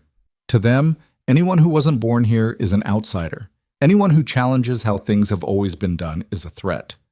Tom looked genuinely troubled. I'm telling you this because despite what Ruth thinks, you've done right by this valley. That water plan saved my cattle. And because I don't want to see this turn into something worse than vandalism. What would be worse? Fire. Violence. People do terrible things when they convince themselves it's justified. After Tom left, Colt told Lenora everything. She listened without interrupting, her expression growing harder with each detail. We need to confront this directly. How? Town meeting, public forum. Force them to air their grievances where everyone can hear. Make them justify their actions in daylight instead of hiding in the dark. That could backfire. Give them a platform to attack us. Or it gives us a platform to defend ourselves. And more importantly, it forces the reasonable people in town to pick a side. Right now they're staying neutral because it's safer. Make neutrality impossible and some of them will side with us. Some of them. Some's better than none. It was risky, but so was waiting for the next attack, wondering when vandalism would escalate to violence. They drafted a notice calling for a community meeting to discuss water rights, ranch security, and the future of Black Ridge. Posted it at every public location in town. The response was immediate. Margaret Flynn tried to have the meeting canceled, claiming it wasn't properly authorized. Reverend Holloway, showing rare backbone, overruled her and offered the church as a venue. The night of the meeting, every seat was filled and people lined the walls. The air was thick with tension and the smell of too many bodies in too small a space. Colt stood at the front with Lenora beside him, feeling exposed and defensive. Reverend Holloway called the meeting to order. We're here to discuss concerns raised by several community members regarding water rights and recent incidents of property damage. The Mercers have requested this forum to address these issues directly. Colt stepped forward. Thank you all for coming. I'm going to be direct. Someone's been sabotaging our ranch, cutting fences, poisoning crops, killing livestock. We don't know who, but we know it's deliberate. And we know it's connected to resentment about the water management plan my wife implemented. Your wife has no right to manage anything, Ben Cartwright called from the back. She's not even from here. Neither are you, Lenora said coolly. You moved here from Colorado 6 years ago. Before that, you were in Kansas. Before that, Illinois. So unless you were born in Montana, you're an outsider too. Ben's face reddened. That's different. How? Because I've earned my place here. I've contributed. I haven't shown up with a mysterious past and immediately started trying to control everything. I haven't tried to control anything. I've tried to organize resources so we don't all fail. There's a difference. Lenora's voice was steady but sharp. And my past isn't mysterious. It's just none of your business. Isn't it? Margaret Flynn stood, her voice ringing with moral authority. When someone arrives under suspicious circumstances, marries quickly, and immediately begins consolidating power, the community has a right to ask questions. What power have I consolidated? I created a water schedule. I sell vegetables at market. I work my own land. How is any of that consolidating power? You've made yourself indispensable. That's a form of power. No, that's called being useful. You should try it. The crowd murmured, half shocked, half amused. Margaret looked like she'd been slapped. James Murphy stood. Look, I don't care about Mrs. Mercer's past or her personality. What I care about is whether the water plan works. And it does. My cattle are alive because of it. That's worth more than gossip. Easy for you to say, Ruth Garrett shot back. You're benefiting. But what about those of us who aren't part of the plan? What about ranchers who can't afford to participate? The plan's open to everyone, Lenora said. It's free. The only requirement is following the schedule. Anyone who wants access has it. But you control the schedule. You decide who gets water when. No, the schedule is based on objective criteria. Herd size, land acreage, location relative to the creek. It's all documented and transparent. Anyone can see the calculations. Calculations you made, based on criteria you chose. Based on criteria that make sense. If you have a better system, propose it. But don't complain about the one that's working just because you don't like who created it. The argument spiraled from there, voices rising, accusations flying. Colt tried to maintain order, but it was like trying to dam a flood with his hands. People were angry about the drought, about their struggles, about changes they hadn't asked for and didn't understand. And underneath it all was Garrett, sitting quietly in the back corner, watching with those mismatched eyes and that patient smile. Not contributing, not accusing, just observing, like he was taking notes on how to best exploit the divisions he'd helped create. Finally, Tom Garrett stood, and the room quieted. He wasn't a leader by nature, but he was respected, reasonable. I've heard a lot of complaints tonight, a lot of accusations, but I haven't heard anyone propose an alternative. Mrs. Mercer created a system that's keeping our cattle alive. If you don't like her system, fine, create a better one, but don't just tear hers down without offering something to replace it. That's not problem solving, that's just destruction. The problem isn't the system, Ben Cartwright said. The problem is who controls it. We don't know this woman, don't know where she came from or what she's hiding. How do we know we can trust her? How do you know you can trust anyone? Lenora shot back. You can't. Trust is earned over time through consistent action. I've been here 4 months. In that time, I've worked harder than most of you combined. I've improved a failing ranch, created systems that benefit the community, and kept my promises. What more do you want? The truth about your past. The room went silent. Everyone looked at Lenora, waiting. She was quiet for a long moment. Then she spoke in a voice that was harder than Colt had ever heard it. My past is simple. I married young to a man who turned out to be a drunk and a gambler. I worked myself half to death trying to save us. Failed. He died. His family blamed me. I left. That's the truth. Unglamorous and sad, but not criminal. Not mysterious. Just human failure played out in private before becoming public humiliation. That's not what Mr. Garrett says, Margaret Flynn interjected. He says there are debts, responsibilities you're avoiding. Mr. Garrett is a hired investigator paid to make my life difficult. Of course he says things that make me look bad. That's literally his job. Lenora turned to look at Garrett directly. And he's sitting right there. Why don't you ask him directly whether he has any actual evidence of wrongdoing, any proof beyond speculation and innuendo? All eyes turned to Garrett. He stood slowly, smoothing his jacket. I'm not here to provide evidence. I'm here to observe and report back to my clients. Report what? Colt demanded. That my wife grows vegetables? That she created a water system? That she's trying to survive like everyone else? That she's embedded herself in a community under false pretenses? That she's manipulated her way into a position of influence? That she's someone worth watching? Worth watching for what? Garrett smiled. That remains to be seen. The non-answer hung in the air, poisonous and effective. He'd said nothing actionable, nothing that could be challenged, but he'd reinforced every doubt and suspicion in the room. Lenora looked at the gathered crowd. I can't make you trust me, can't make you like me. All I can do is keep working, keep my word, and hope that eventually actions speak louder than rumors. If that's not enough, then it's not enough. But I'm not leaving. This is my home now, my life. And I'm going to fight for it whether you help me or not. She walked out. The meeting dissolved into chaos. Colt found her outside, standing in the churchyard staring at the dark sky. Storm clouds were building on the horizon, the first real weather they'd seen in weeks. That went badly. It went exactly as expected, gave people a chance to vent, made our position clear, drew the battle lines. Lenora's voice was tired. Now we see who stands where when things get worse. You think they will? Get worse? I know they will. Look at those clouds. The storm arrived 3 days later. Not all at once, but in stages. First came wind that bent the trees nearly horizontal. Then rain, not the gentle kind, but the violent kind that felt like punishment. Lightning turned the night into strobing daylight. Thunder shook the house foundations. Eli was terrified. He'd never experienced a storm like this. Colt tried to reassure him, but even he was worried. This wasn't normal weather. This was the kind of storm that destroyed things. Lenora was calm, almost eerily so. She moved through the house, checking windows, securing doors, making sure everything that could be tied down was tied down. You've seen storms like this before. Once, Pennsylvania, 7 years ago, killed 16 people and destroyed half the county's crops. She tested a window latch. This one feels similar. That's not reassuring. Wasn't trying to be. The storm intensified through the night. The rain became a solid wall of water.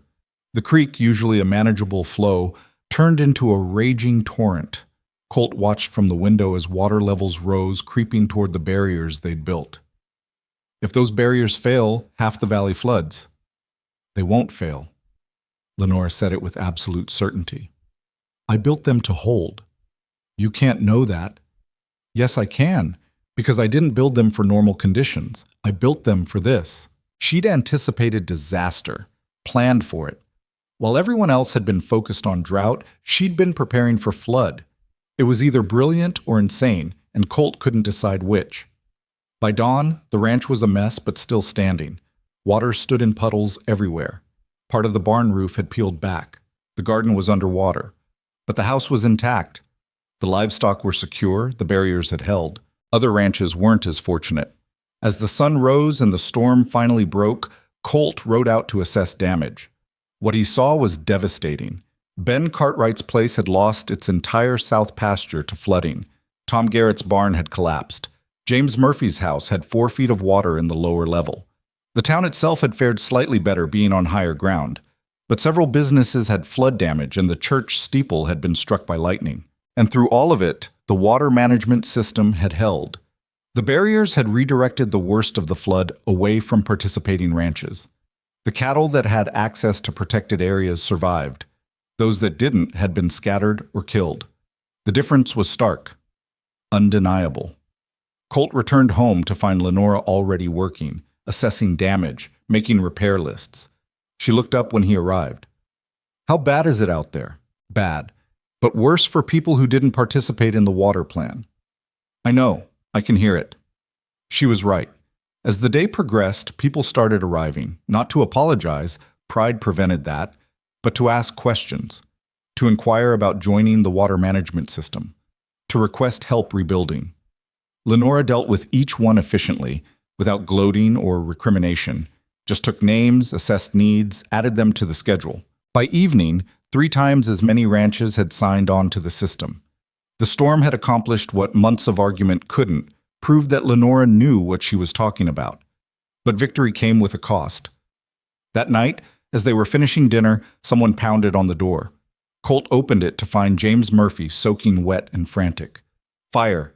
Ben Cartwright's place. It's burning. They rode out immediately, all 3 of them plus Murphy. The sky was orange before they crested the ridge. Ben's ranch house was fully engulfed, flames shooting 30 feet high.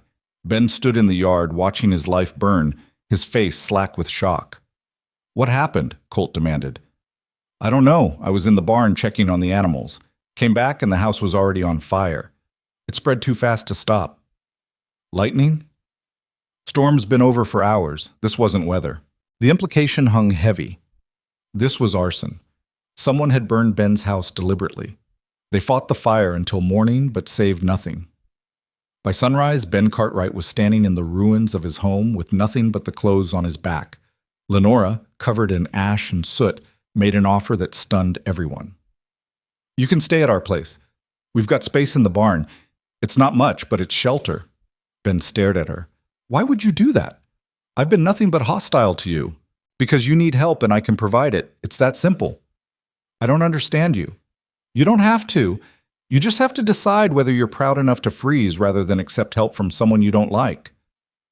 Ben looked at the ruins of his house, at his wife, who'd been crying for hours, at the 2 children huddled together in shock. We'll take the barn. Thank you. They set up the Cartwrights as best they could. Lenora gave them blankets, food, basic supplies. Ben's wife, Martha, cried with something that might have been gratitude or might just have been exhaustion. As they were leaving the barn, Eli whispered to Lenora, Why are we helping him? He's been mean to us. Because being mean back doesn't solve anything. And because sometimes the best revenge is refusing to become what people expect you to be. The fire investigation determined arson definitively. Someone had poured accelerant around the house foundation and lit it deliberately. But there were no witnesses, no evidence pointing to a specific culprit. The valley descended into paranoia. If they'd burned Ben's house, whose would be next? Was this targeted or random? Revenge or intimidation? Colt had his suspicions. The fire had happened right after Ben had publicly questioned the water system, after the storm had proven Lenora right. Someone wanted to send a message about what happened to people who challenged the new order. But proving suspicions was impossible. And the person he suspected most, Garrett the investigator, had a perfect alibi. He'd been at Murphy's boarding house all night, visible to multiple witnesses. Unless he'd hired someone. Unless the fire was meant to look like retaliation from Lenora's supporters, turning sympathy back against her. It was too clever, too perfectly timed, and Garrett was exactly clever enough to plan it. 3 days after the fire, Garrett left town. No warning, no goodbye. Just packed his belongings and caught the morning train. Colt watched him go, feeling no relief. The investigator's departure meant something, but he couldn't figure out what. Lenore could. He's going back to report. Tell the Thorntons I'm established here, harder to dislodge than they hoped. They'll decide whether to escalate or give up. Which will they choose? Depends on how much money they're willing to spend on revenge. And if they choose to escalate, then we deal with whatever comes next. Same as we've dealt with everything else. She said it like it was simple, like fighting endless battles against endless enemies was just the normal price of existing. Maybe for her it was. September arrived with cooler temperatures and the banknote coming due. Colt had scraped together $260 through sales, water fees, and timber. They needed $300. The shortfall was $40. Not impossible, but not easy either. Herbert Payne called Colt in for a meeting. Sat behind his desk with papers spread in front of him, looking almost apologetic. I'm afraid we have a problem, Mr. Mercer. I'm aware we're short, but the ranch is profitable now. We can make up the difference in a month, maybe less. It's not just the money, it's the circumstances. The fire at the Cartwright place, the community tensions, the questions about your wife's background. Payne tapped the papers. The bank's investors are nervous. They're questioning whether this loan is sound. The loan is sound. The ranch is producing. We've made every payment on time until now. Nevertheless, they're requesting full repayment by October 1st. If you can't provide it, they'll foreclose. Colt felt cold anger spreading through his chest. This is because of Lenora, because people don't like her. This is because the bank has a fiduciary responsibility to protect its investments. This is because Margaret Flynn's husband sits on your board and she's been pushing to destroy us since my wife arrived. Payne had the grace to look uncomfortable. I can't speak to board politics. I can only tell you what's been decided.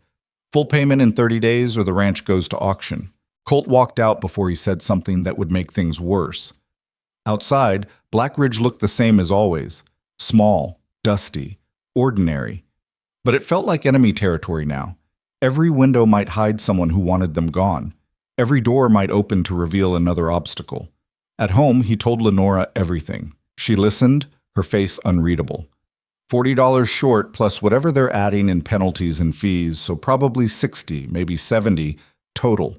We can't raise that in a month. No, not through normal means. Lenora was quiet for a moment. But there might be another way. What way? The clay deposits. I told you they were valuable. What I didn't say was how valuable. Quality clay like that, properly processed and sold to the right buyers in Helena, could bring premium prices. Much higher than what we've been getting. How much higher? Enough. If I go to Helena myself, negotiate directly with the Potters Guild, bypass the middlemen we've been using. That's a week's travel round trip, and it's risky, a woman alone on the road. I've traveled alone before, I can handle it. I don't doubt that, but I don't like it. We're out of options, Colt. Unless you have $70 hidden somewhere. This is what we've got. She was right.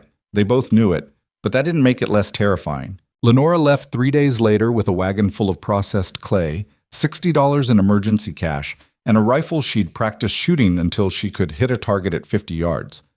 Eli cried when she left, though he tried to hide it. Colt felt hollowed out, watching her disappear down the road toward Helena. She'll come back, right? Eli asked. Yes. How do you know? Because she said she would, and she keeps her promises. But what if something happens?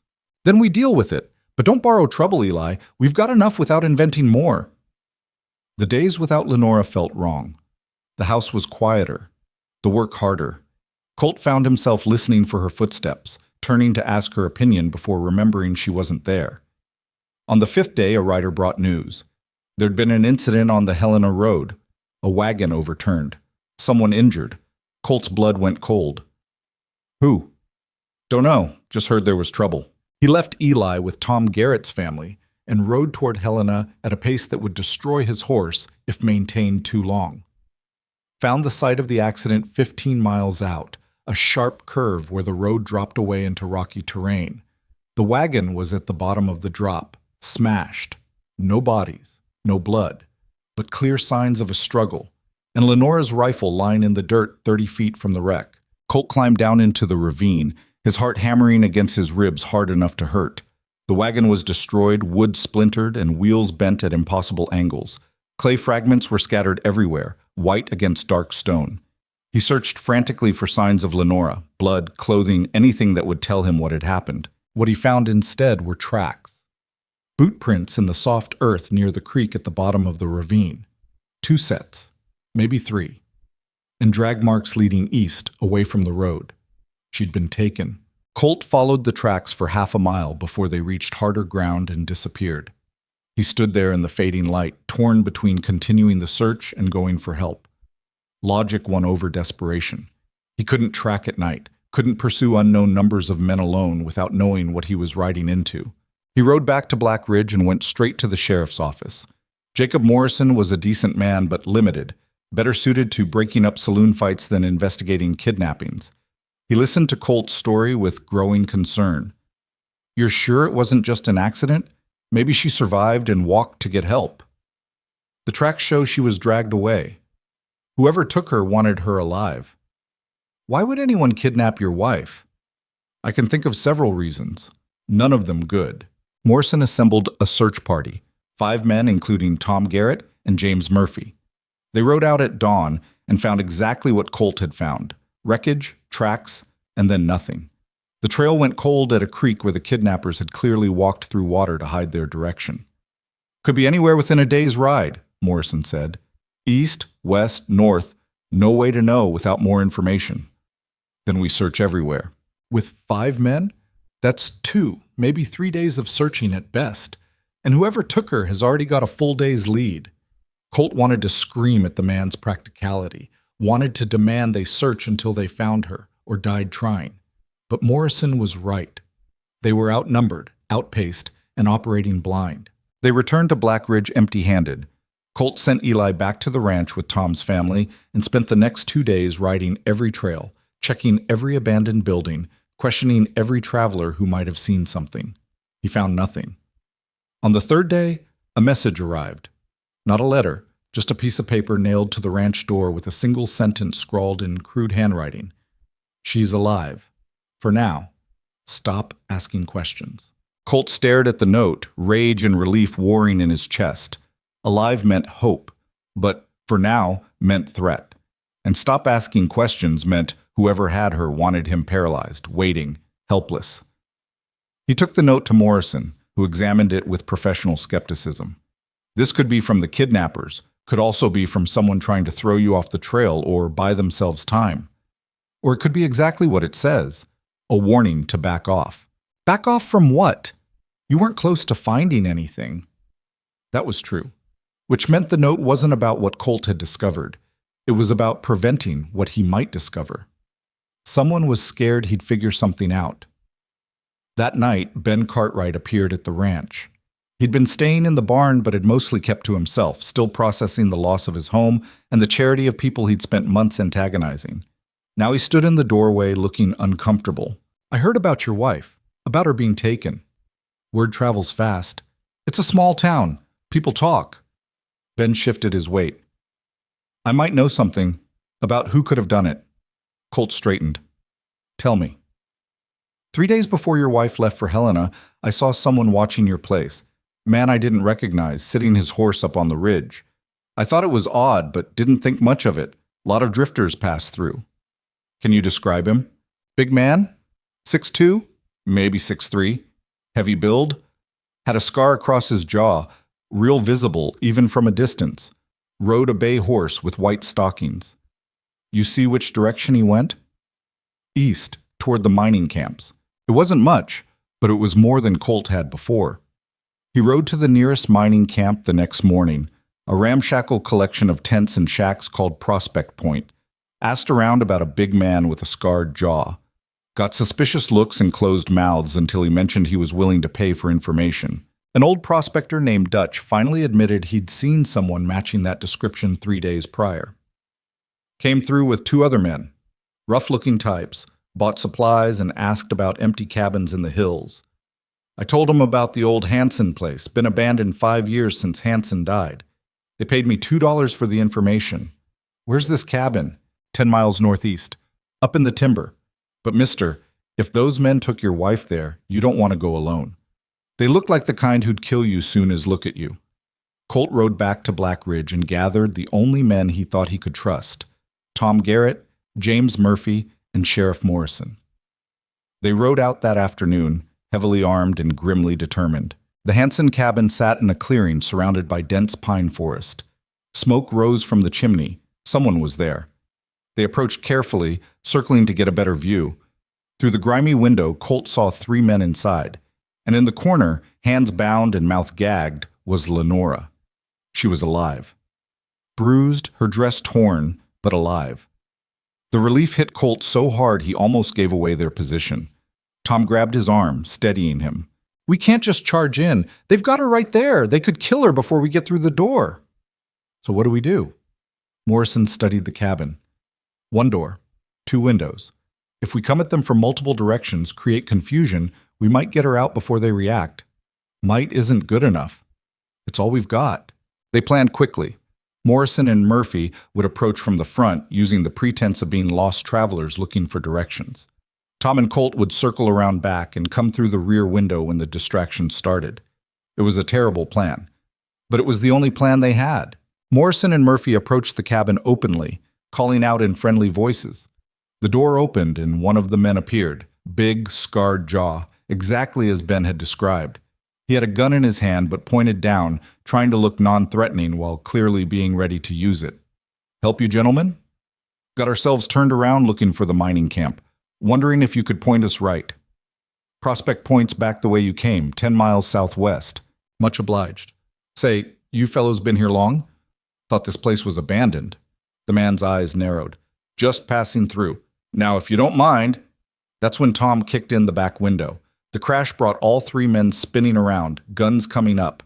Colt dove through behind Tom, hitting the floor, rolling, rifle up, and firing before he'd fully stopped moving. The cabin exploded into chaos. Gunfire, shouting, smoke. One of the kidnappers went down immediately, Tom's shot taking him in the shoulder. The scarred man fired at Morrison, who dove behind a table. Murphy got off 2 shots before taking a bullet to the leg and going down hard. Colt was moving on pure instinct. He saw Lenora against the wall, saw one of the kidnappers turning toward her with his gun raised. Colt fired without aiming, just pointed and pulled the trigger. The shot went wide, but close enough to make the man flinch and redirect his aim toward Colt instead. The bullet hit the wall 6 inches from Colt's head. He fired again, and this time his aim was true. The man dropped. The scarred man was backing toward Lenora, using her as a shield. He had a knife now, pressed against her throat. Blood was running down her neck from where the blade had already broken skin. "Everyone stops or I cut her throat." The cabin went silent except for Murphy's labored breathing and the ringing in Colt's ears from the gunfire. "Let her go," Colt said, his voice steady despite the terror screaming through him. "Drop your guns, all of you." "We drop our guns, you'll kill us all anyway." "Maybe, but if you don't, I'll definitely kill her." The scarred man pressed the knife harder. Lenora made a sound that might have been pain or defiance or both. "Your choice." Colt met Lenora's eyes. She was trying to tell him something, but he couldn't read it. Then she moved, subtle, just shifting her weight. The scarred man adjusted his grip to compensate, the knife moving fractionally away from her throat. It was all she needed. Lenora drove her elbow back into the man's ribs with vicious force, then dropped her full weight downward. The knife slashed across her shoulder instead of her throat. She hit the floor and rolled. Tom's rifle spoke. The scarred man jerked and fell. For a moment, nobody moved.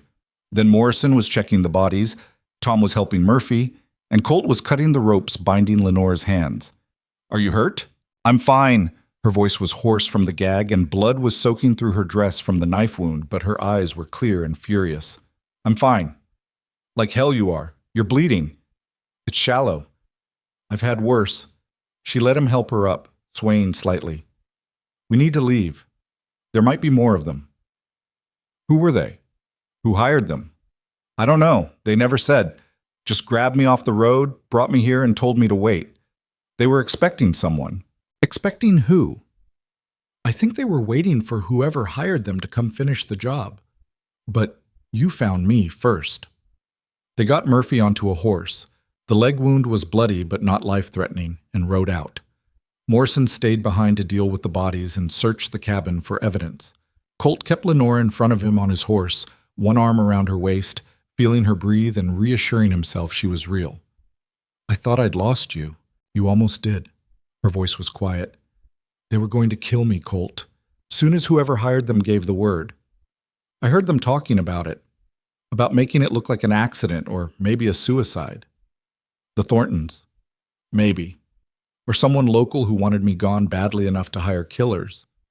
I made a lot of enemies in 4 months. Not enough to justify murder. You'd be surprised what people justify when they're scared or angry, or both. They took Lenora to the doctor in Black Ridge, despite her protests that she was fine. The doctor, an efficient woman named Sarah Chen, who'd moved from San Francisco 2 years prior, cleaned and stitched the knife wound, treated the bruises, and declared Lenora lucky to be alive. You should rest, no heavy work for at least a week. I'll rest when I'm dead. Right now I've got a ranch to save. Dr. Chen looked at Colt. Is she always this stubborn? Worse, usually. Good luck with that. The news of the kidnapping and rescue spread through Black Ridge like wildfire. Suddenly, people who'd avoided the Mercers were stopping to express concern. Margaret Flynn actually appeared at the ranch with a basket of food, looking genuinely shaken. Mrs. Mercer, I'm so sorry for what happened to you. I can't imagine what you went through. Lenora, who was sitting on the porch against doctor's orders, gave her a flat look. Can't you? You've spent months trying to make my life miserable. This is just the logical extension of that hostility. Margaret flushed. I never wanted anything like this. I may have disagreed with you, but I would never condone violence. Wouldn't you?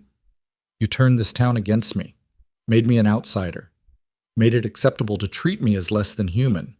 Violence is just the final step in that process. You might not have hired those men, but you created the environment that made someone else think it was justified. That's not fair. No, it's not. But it's true. Margaret set down the basket and left without another word. Colt watched her go, then turned to Lenora. You were harsh. She deserved harsh. People need to understand that words have consequences, that you can't spend months dehumanizing someone and then act shocked when someone takes the next step. You think someone from Black Ridge hired those men? I think it's possible. Probable, even. The Thorntons are back east. This felt local, opportunistic. Sheriff Morrison confirmed it 2 days later. He'd searched the cabin and found evidence linking the kidnappers to someone in the valley. Not proof that would hold up in court, but enough to warrant questions. The problem was the evidence pointed to someone powerful, someone with money and influence. Herbert Payne, the bank manager. Morrison laid it out in Colt's kitchen. Found correspondence between Payne and a man named Grimes. That's the scarred one Tom shot. They were negotiating payment for removing an obstacle. The letters don't explicitly say Mrs. Mercer, but the timeline matches and the implication is clear. Why would Payne want Lenora dead? Best I can figure, he was under pressure from the board to foreclose on your ranch. Margaret Flynn's husband sits on that board, and she's been pushing hard. But as long as the ranch was productive and you were making payments, Payne had no justification. If Mrs. Mercer disappeared, though, and you went looking for her, you'd miss payments. Ranch would fail. Foreclosure would be justified. That's insane. That's desperate. Payne's been embezzling from the bank for 2 years. I found evidence of that, too. He needed to show results, keep the board happy so they wouldn't look too close at his books. Foreclosing on a few struggling ranches would do that. Where is he now? Gone. Cleared out his office and disappeared the day after the rescue. Probably realized the evidence would surface and ran. Colt felt hollow. A man had tried to have his wife murdered over bank politics and embezzlement. The casual evil of it was almost incomprehensible. What about the foreclosure notice? Is it still valid? I talked to the board. Without Payne there to push for it, and with evidence of his criminal activities, they're willing to renegotiate. You've got 3 months to make up the difference, better terms than before. It was good news. It should have felt like victory, but all Colt felt was tired. Lenora took it better. 3 months we can do, especially now that people are actually willing to work with us instead of against us. She was right. The kidnapping had shifted something fundamental in Black Ridge. The town that had gossiped and judged and ostracized was now falling over itself to help. People showed up to repair storm damage on the ranch. Vendors gave them better deals. Even Ben Cartwright, still living in their barn, started pulling his weight, working harder than Colt had ever seen him work. "Why the change?" Colt asked Tom one day. "Guilt, mostly. People realize they came close to being complicit in murder. That makes them reassess their positions pretty quick." Tom paused. "Also, your wife earned respect. Going through what she did and coming out still fighting, that means something here. Montana doesn't value softness. It values toughness. She proved she's tough." By mid-October, the ranch had not only made up the shortfall, but exceeded it. The clay sales from Helena, Lenora had completed the negotiations by mail after recovering, brought in more than expected. The water management system was now fully subscribed, with every ranch in the valley participating and paying fees. The garden's fall harvest was substantial. They paid off the bank in full with money left over for winter preparations. The day Colt walked out of the bank with the paid-in-full notice, he felt like he could finally breathe. 4 months of constant crisis, constant battle, and they'd survived. More than survived. They'd won. At home, he found Lenora working in the garden despite the cooling weather. The knife wound had healed to a thin scar on her shoulder. The bruises had faded, but something else had changed in her. She seemed more settled, more present. "It's done. Ranch is ours. No more debt." Lenora straightened, brushing dirt from her hands. For the first time since he'd met her, she smiled, a real smile that reached her eyes and transformed her entire face. "We did it. You did most of it. We did it together. That's what matters." She looked at the ranch spread out around them, the repaired barn, the restored garden, the creek flowing steady through its managed channels. "This is really ours now, really home." "It always was." "No. Before it was temporary. A place I was staying until the next disaster. Now it's permanent. I'm permanent." Colt realized she was right. Somewhere between arriving with nothing and surviving everything the valley had thrown at her, Lenora had stopped being the mail-order bride or the mysterious outsider. She'd become simply Lenora, his wife, his partner, the person who'd saved his ranch and maybe saved him too. "I'm glad you're permanent." "So am I."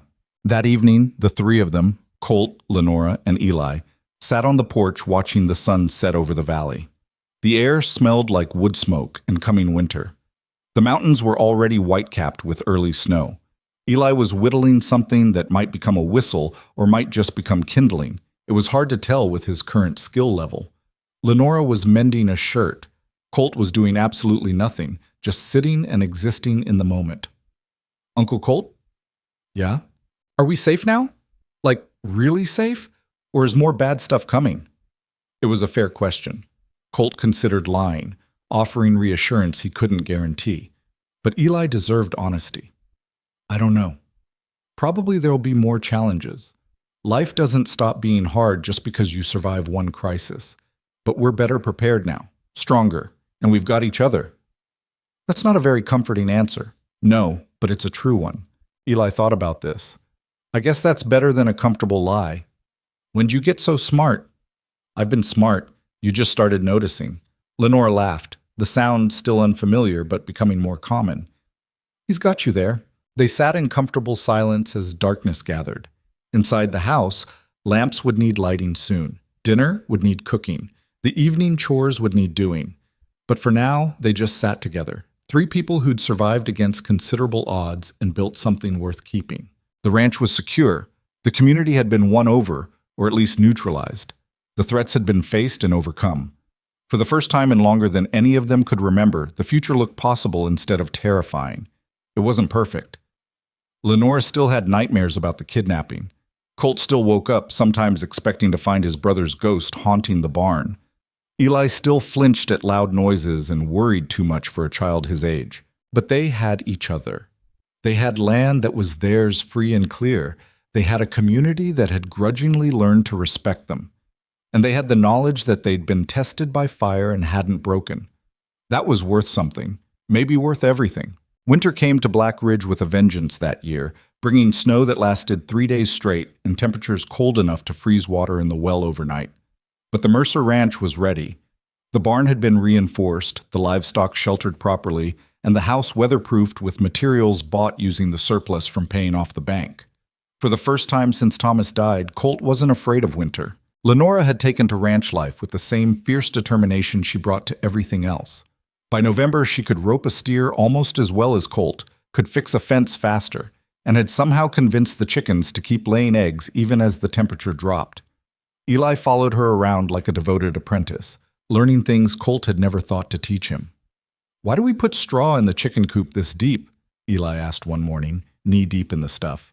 "Insulation. Keeps them warm, keeps the eggs from freezing. You want chickens to produce in winter, you've got to make winter bearable for them." "Makes sense. Uncle Colt just threw some straw in and hoped for the best." "Your uncle's a lot of things, but a chicken expert isn't one of them." From the barn door, Colt called out, "I can hear you both, you know." "Good," Lenora shot back.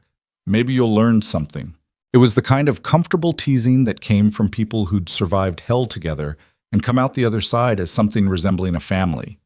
Not the family any of them had planned on, but the family they'd built through necessity and stubbornness and a refusal to give up when giving up would have been easier.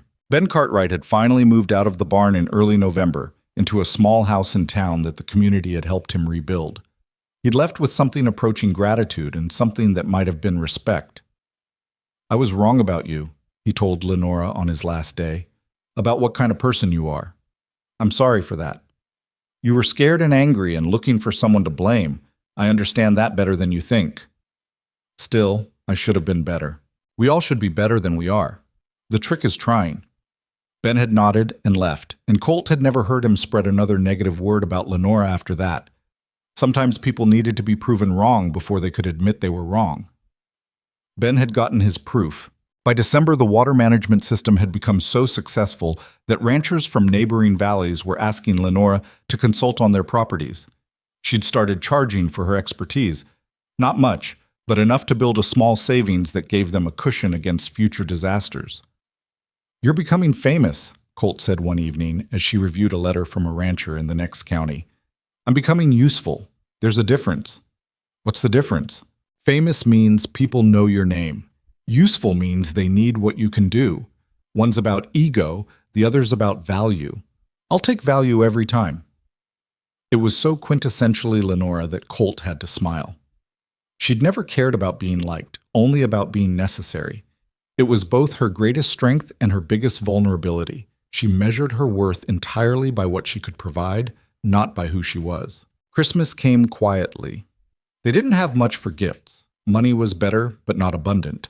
But Eli received a new jackknife that he treasured like gold. Lenora got a proper winter coat from Colt, replacing the threadbare things she'd arrived in. And Colt received a pair of work gloves from Lenora that fit perfectly and would actually last more than a month. "How'd you know my size?" "I've been watching your hands for 6 months. I know your size." It was a small thing, but it hit Colt with unexpected force. She'd been paying attention, not just to the ranch or the work or the problems that needed solving, but to him, to the small details that made up a life lived alongside another person. They ate dinner that night by lamplight, roasted chicken from the coop, vegetables from the preserved harvest, bread that Lenora had gotten decent at making. It wasn't fancy, but it was theirs, earned and built and fought for. "This is nice," Eli said through a mouthful of bread. "Like a real family." "We are a real family," Lenora said. "Yeah, but like a normal one, where people eat together and aren't worried something bad's about to happen." "Something bad's always about to happen," Colt said. "That's life. You just learn to enjoy the quiet moments between the storms." "That's depressing." "That's realistic." Lenora surprised them both by disagreeing. "I think there's a third option, where you work hard enough and plan well enough that the storms don't destroy you, where you build something strong enough to weather whatever comes. That's what we've done here." You really believe that? Colt asked. I'm starting to. For the first time in a long time, I'm starting to believe that good things can last if you protect them properly. It was the most hopeful thing he'd ever heard her say. The new year arrived with clear skies and brutal cold. January meant mostly indoor work, mending equipment, planning for spring, keeping the animals alive and the pipes from freezing. It also meant time to talk, really talk, in ways they hadn't managed during the desperate scramble of the previous months. One night, after Eli had gone to sleep in the loft, Lenora asked Colt something she'd never asked before. Do you regret it? Sending for a mail-order bride, getting me instead of someone who would have been easier? Colt considered the question seriously. Easier how? Someone softer. Someone the town would have accepted immediately. Someone without a past that caused problems. You mean someone boring and useless? I'm serious. So am I. You saved this ranch, Lenora. Saved me, probably. Saved Eli from growing up with an uncle who was drowning in grief and failure. Was it hard? Yes. Would I trade it for easy? Not for anything. She was quiet for a long moment. I thought I was using you. When I answered that advertisement, I thought I was trading my labor for safety and a place to hide from my past. But it became something else. What did it become? Home, partnership, the first place in my adult life where I wasn't constantly waiting for everything to fall apart. She looked at him directly. I love you. I don't know when it happened or how, but I do. And I needed you to know that. Colt felt something unlock in his chest. They'd been married 7 months, and it was the first time either of them had said those words. He'd been falling for her slowly, in pieces. Impressed by her competence, then her courage, then her unexpected kindness to Eli, then the way she looked at the ranch like it was worth fighting for. I love you too. Have for a while now. Just didn't know if I had the right to say it. Why wouldn't you have the right? Because this started as a transaction. I didn't want to change the terms without permission. Lenora laughed, short and surprised. You're a strange man, Colt Mercer. Most men would just assume their wives belong to them. You don't belong to anyone. You're just choosing to stay here, with me. That's different. Yes, she said softly. It is different, and better. They didn't need to say anything else. Some things were too big for words, too fundamental to reduce to language. They just sat together in the lamplight, two people who'd found each other through desperation and built something worth keeping. February brought word from Pennsylvania. A letter arrived addressed to Lenora in handwriting she didn't recognize. She opened it warily, expecting more harassment from the Thorntons. Instead, it was from a lawyer informing her that her former in-laws had both died, one of illness, one of old age, within weeks of each other. Their estate, such as it was, had been settled. The debts they'd claimed she owed were officially forgiven. She was free of them completely. She read the letter twice, then set it down with hands that shook slightly. They're gone. How do you feel? I don't know. I thought I'd feel relief or maybe satisfaction. Instead, I just feel empty, like I've been carrying this weight for so long that I don't know who I am without it.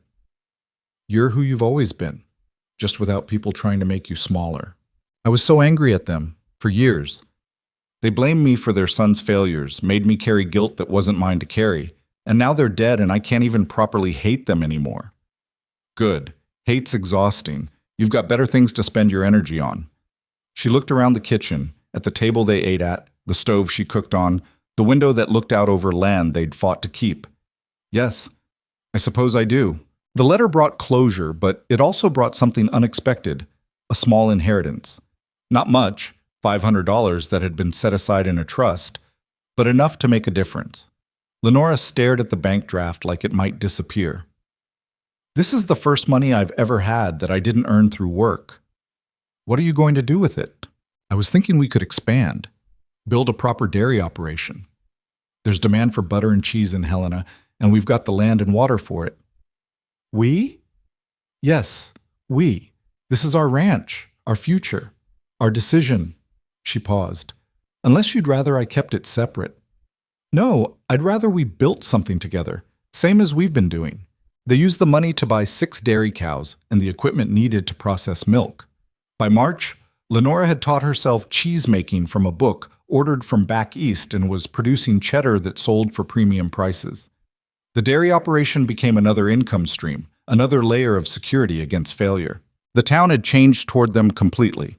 Margaret Flynn actually invited Lenora to speak at the ladies' auxiliary about water management and ranch sustainability. Lenora declined but sent detailed notes instead, which Margaret read aloud to a surprisingly attentive audience. Women who'd gossiped about her were now asking her advice. Men who'd dismissed her were now consulting her on their own properties. "You've become respectable," Tom Garrett joked one day.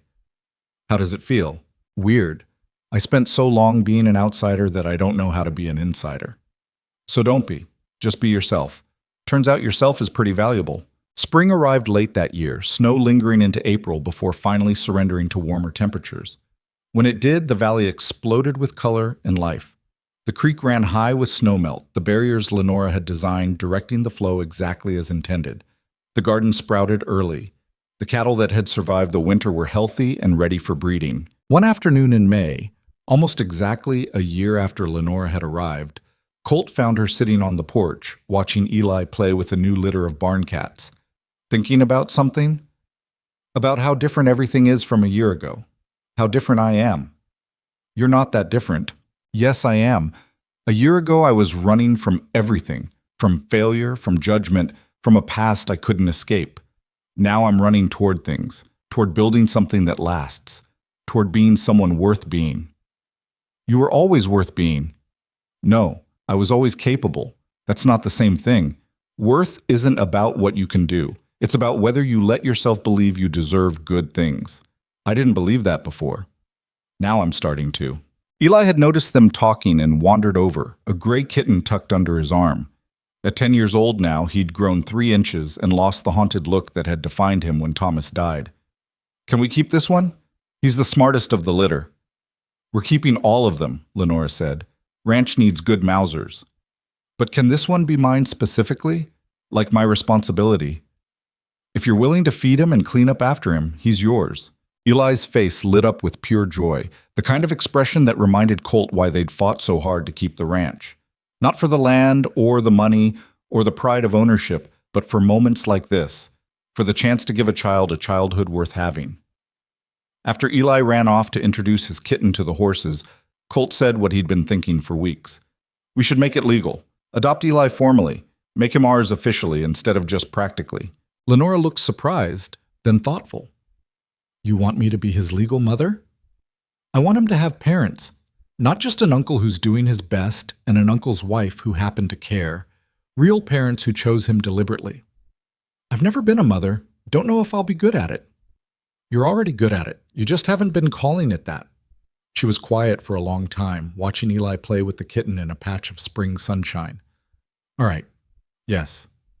Let's do it." They filed the paperwork in June, a simple process made easier by the fact that Thomas had never officially designated a guardian, and Colt was the only living relative. By July, it was official. Eli Mercer was legally their son. They didn't make a big announcement, just told Eli over dinner one evening. He processed it seriously, the way he processed everything. "So you're my real parents now, like official?" "Official," Colt confirmed. "Does that mean I have to call you Ma and Pa instead of Uncle Colt and Lenora?" "You can call us whatever feels right," Lenora said. "The names don't matter. The commitment does." "What's the commitment?" "That we're a family, that we'll take care of each other, that we're choosing to be together, not just enduring it." Eli thought about this, his young face serious. Then he smiled, the kind of smile that transformed his entire demeanor. "I like that. I choose you too." It was the simplest declaration and the most profound. 3 people who'd come together through circumstance and desperation had chosen to become something permanent, something real. Summer brought prosperity they hadn't imagined. The dairy operation was thriving. The vegetables were abundant. The clay deposits were producing steady income. The water management system was now servicing 20 ranches, generating fees that had transformed the Mercers from struggling homesteaders to one of the more financially stable families in the valley. With stability came freedom to think about more than just survival. Colt started talking about expanding the house, adding proper bedrooms, and maybe a real bathtub. Lenora started planning a greenhouse that would allow year-round vegetable production. Eli announced he wanted to learn to read better so he could study animal husbandry properly. They were building a future instead of just fighting off disaster. It was a revelation. In August, Lenore received one final letter from back east. This one was from Garrett, the investigator who'd haunted their first months together. It was brief and almost apologetic. Mrs. Mercer, my employers are deceased and my contract ended. I wanted you to know I'm sorry for the trouble I caused. I was doing my job, but that doesn't make it right. You built something good there. I hope you get to keep it. J. Garrett. Lenora showed it to Colt, who read it twice. He's apologizing. He's absolving himself. There's a difference, but I'll take it. She took the letter and fed it to the stove fire, watching it curl and blacken. That part of my life is done now, completely. How does it feel? Like I can finally breathe all the way. Like the future is actually mine to shape, instead of being shaped by people who want to hurt me. She was right. The shadows that had followed her from Pennsylvania were finally gone. The Thorntons were dead, Garrett had moved on, and Payne was still missing, probably halfway to California by now, running from embezzlement charges. All the people who'd tried to destroy what they were building had failed or disappeared. The Mercers had won simply by refusing to quit. September arrived with harvest work and preparations for winter. But this year, those preparations felt routine instead of desperate. They had money saved, they had food stored, they had a house that would keep them warm, and a community that would help if needed. One evening, as they were finishing the last of the hay baling, Colt stood in the field and looked back at the ranch. The house with its new roof and fresh paint, the barn standing straight and strong, the garden bursting with late-season produce, the creek flowing steady through its managed channels. A year and a half ago, this place had been dying. Now it was thriving.